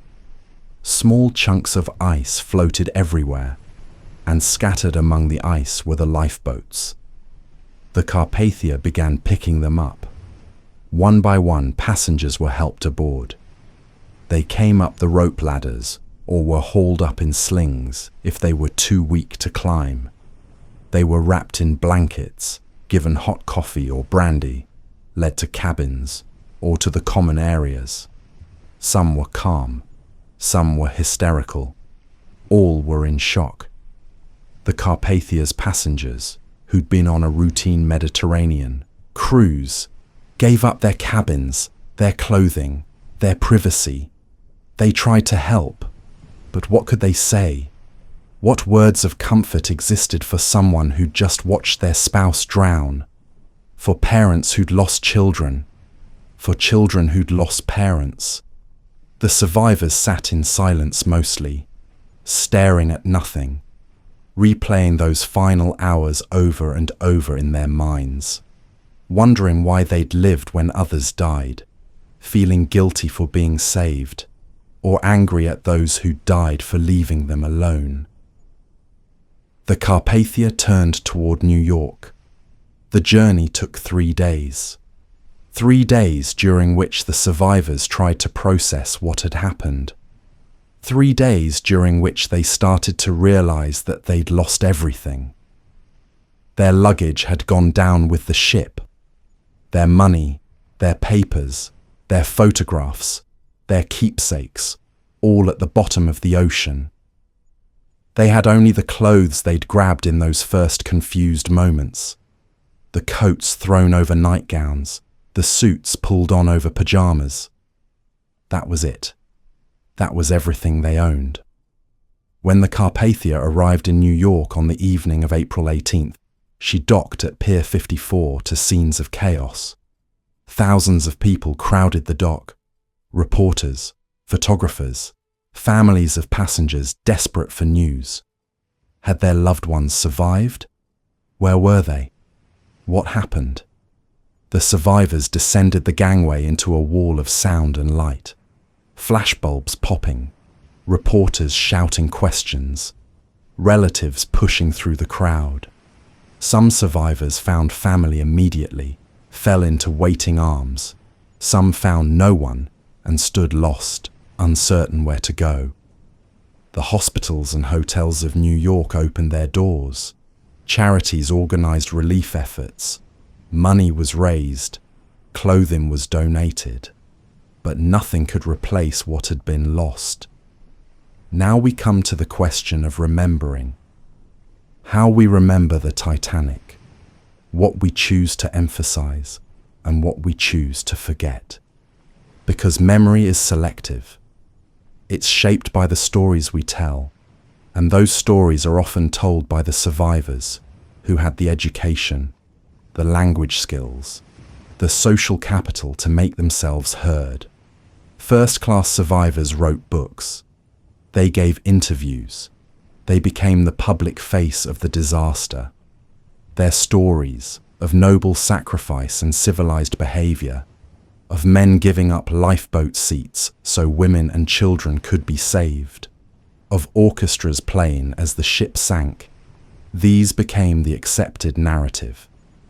And those stories are true, as far as they go. But they're not the whole truth. They're the truth as seen from the boat deck, from the first-class promenade, from the position of privilege.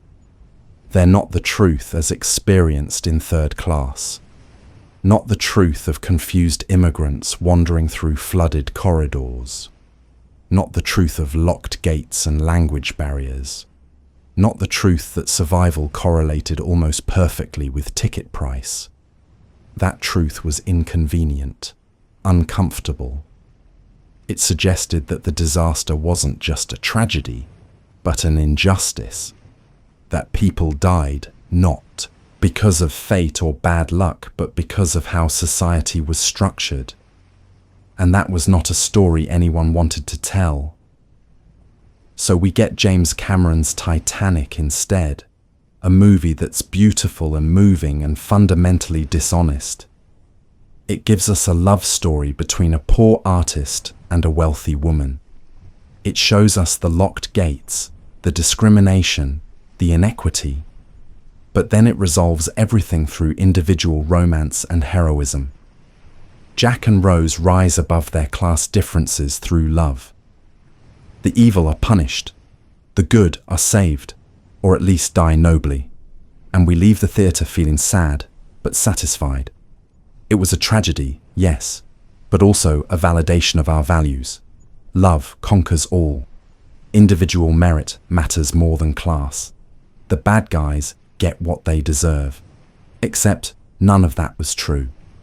Love didn't save anyone on the Titanic. Individual merit didn't overcome structural inequality. And the bad guys, the owners and designers and regulators who'd cut corners and ignored warnings, they mostly got away with it. They paid small fines, suffered minor damage to their reputations, and moved on with their lives. This is what we do with the Titanic. We turn it into myth. We sand off the rough edges, the uncomfortable truths. We make it palatable.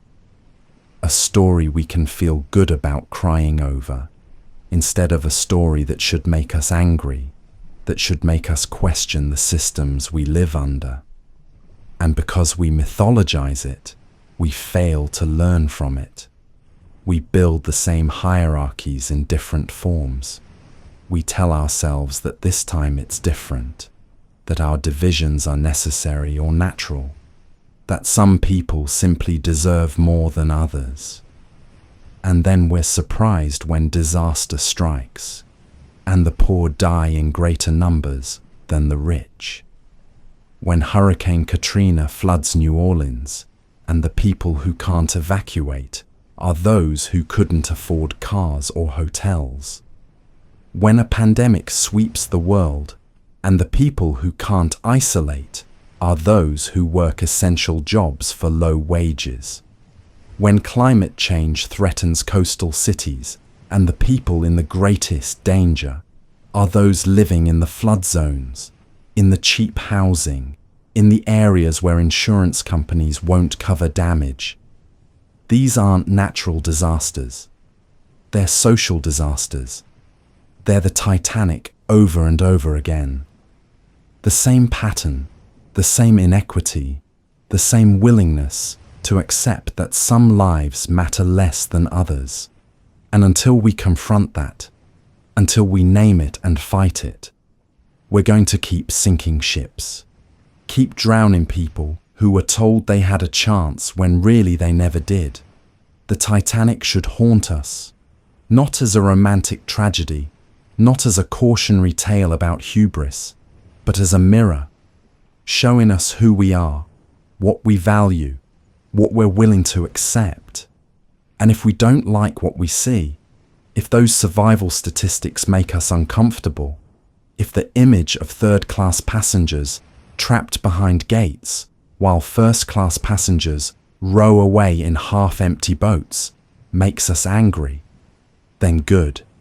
That anger is useful. That discomfort is necessary, because it might, just might, make us demand something better. Demand a world where your zip code doesn't predict your life expectancy, where your bank balance doesn't determine your access to safety, where everyone, regardless of who they are or where they come from, gets an equal chance. Not at luxury, but at life, at dignity, at being treated as fully human. That's what the Titanic can teach us, if we let it. If we look past the mythology to the truth underneath. The truth that still hurts, more than a century later. The truth that we still haven't fixed. As we come to rest, as this long night story finds its end, hold on to this. The Titanic was built by human hands. It was designed by human minds. It was operated according to human decisions. And it sank because of human choices. choices about profit margins and safety regulations, choices about the value of lives. Nothing about it was inevitable. It could have been different. The ship could have carried more lifeboats.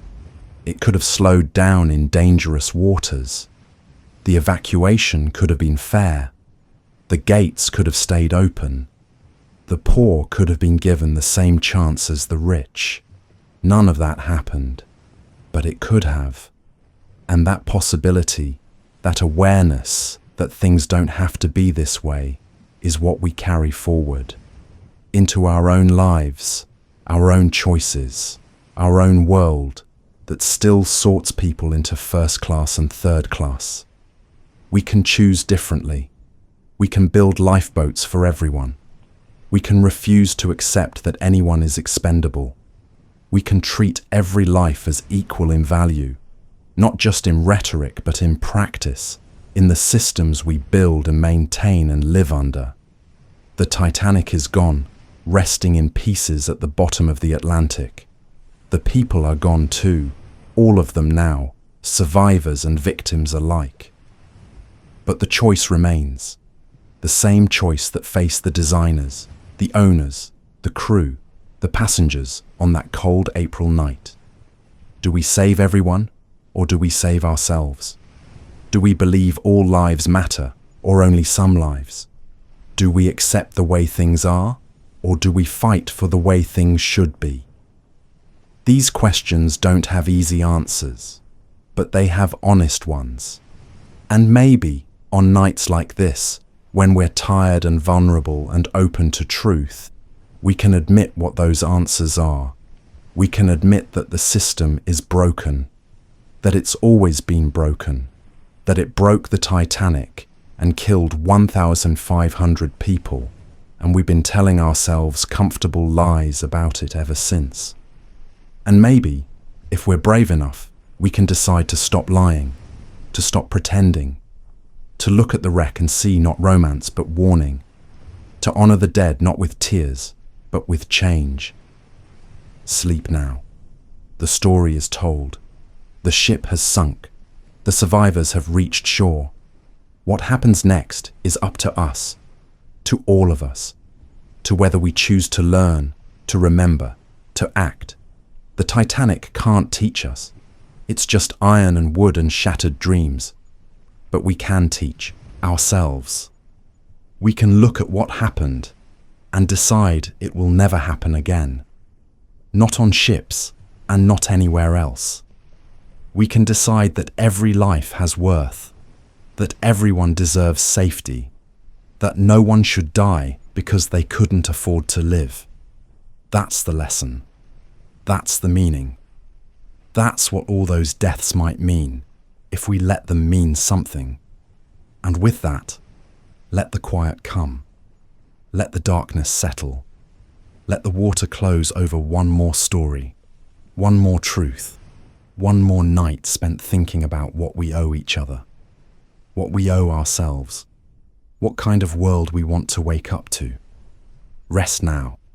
Dream of ships that don't sink, of gates that stay open, of lifeboats for everyone. Dream of fairness, of justice, of a world where your ticket price doesn't determine your destiny. Dream of better. And when you wake, maybe carry that dream with you. Maybe make it real, one small choice at a time. That's all any of us can do. Choose to see people as equal. Choose to fight systems that treat them as less. Choose to remember the Titanic not as entertainment, but as obligation.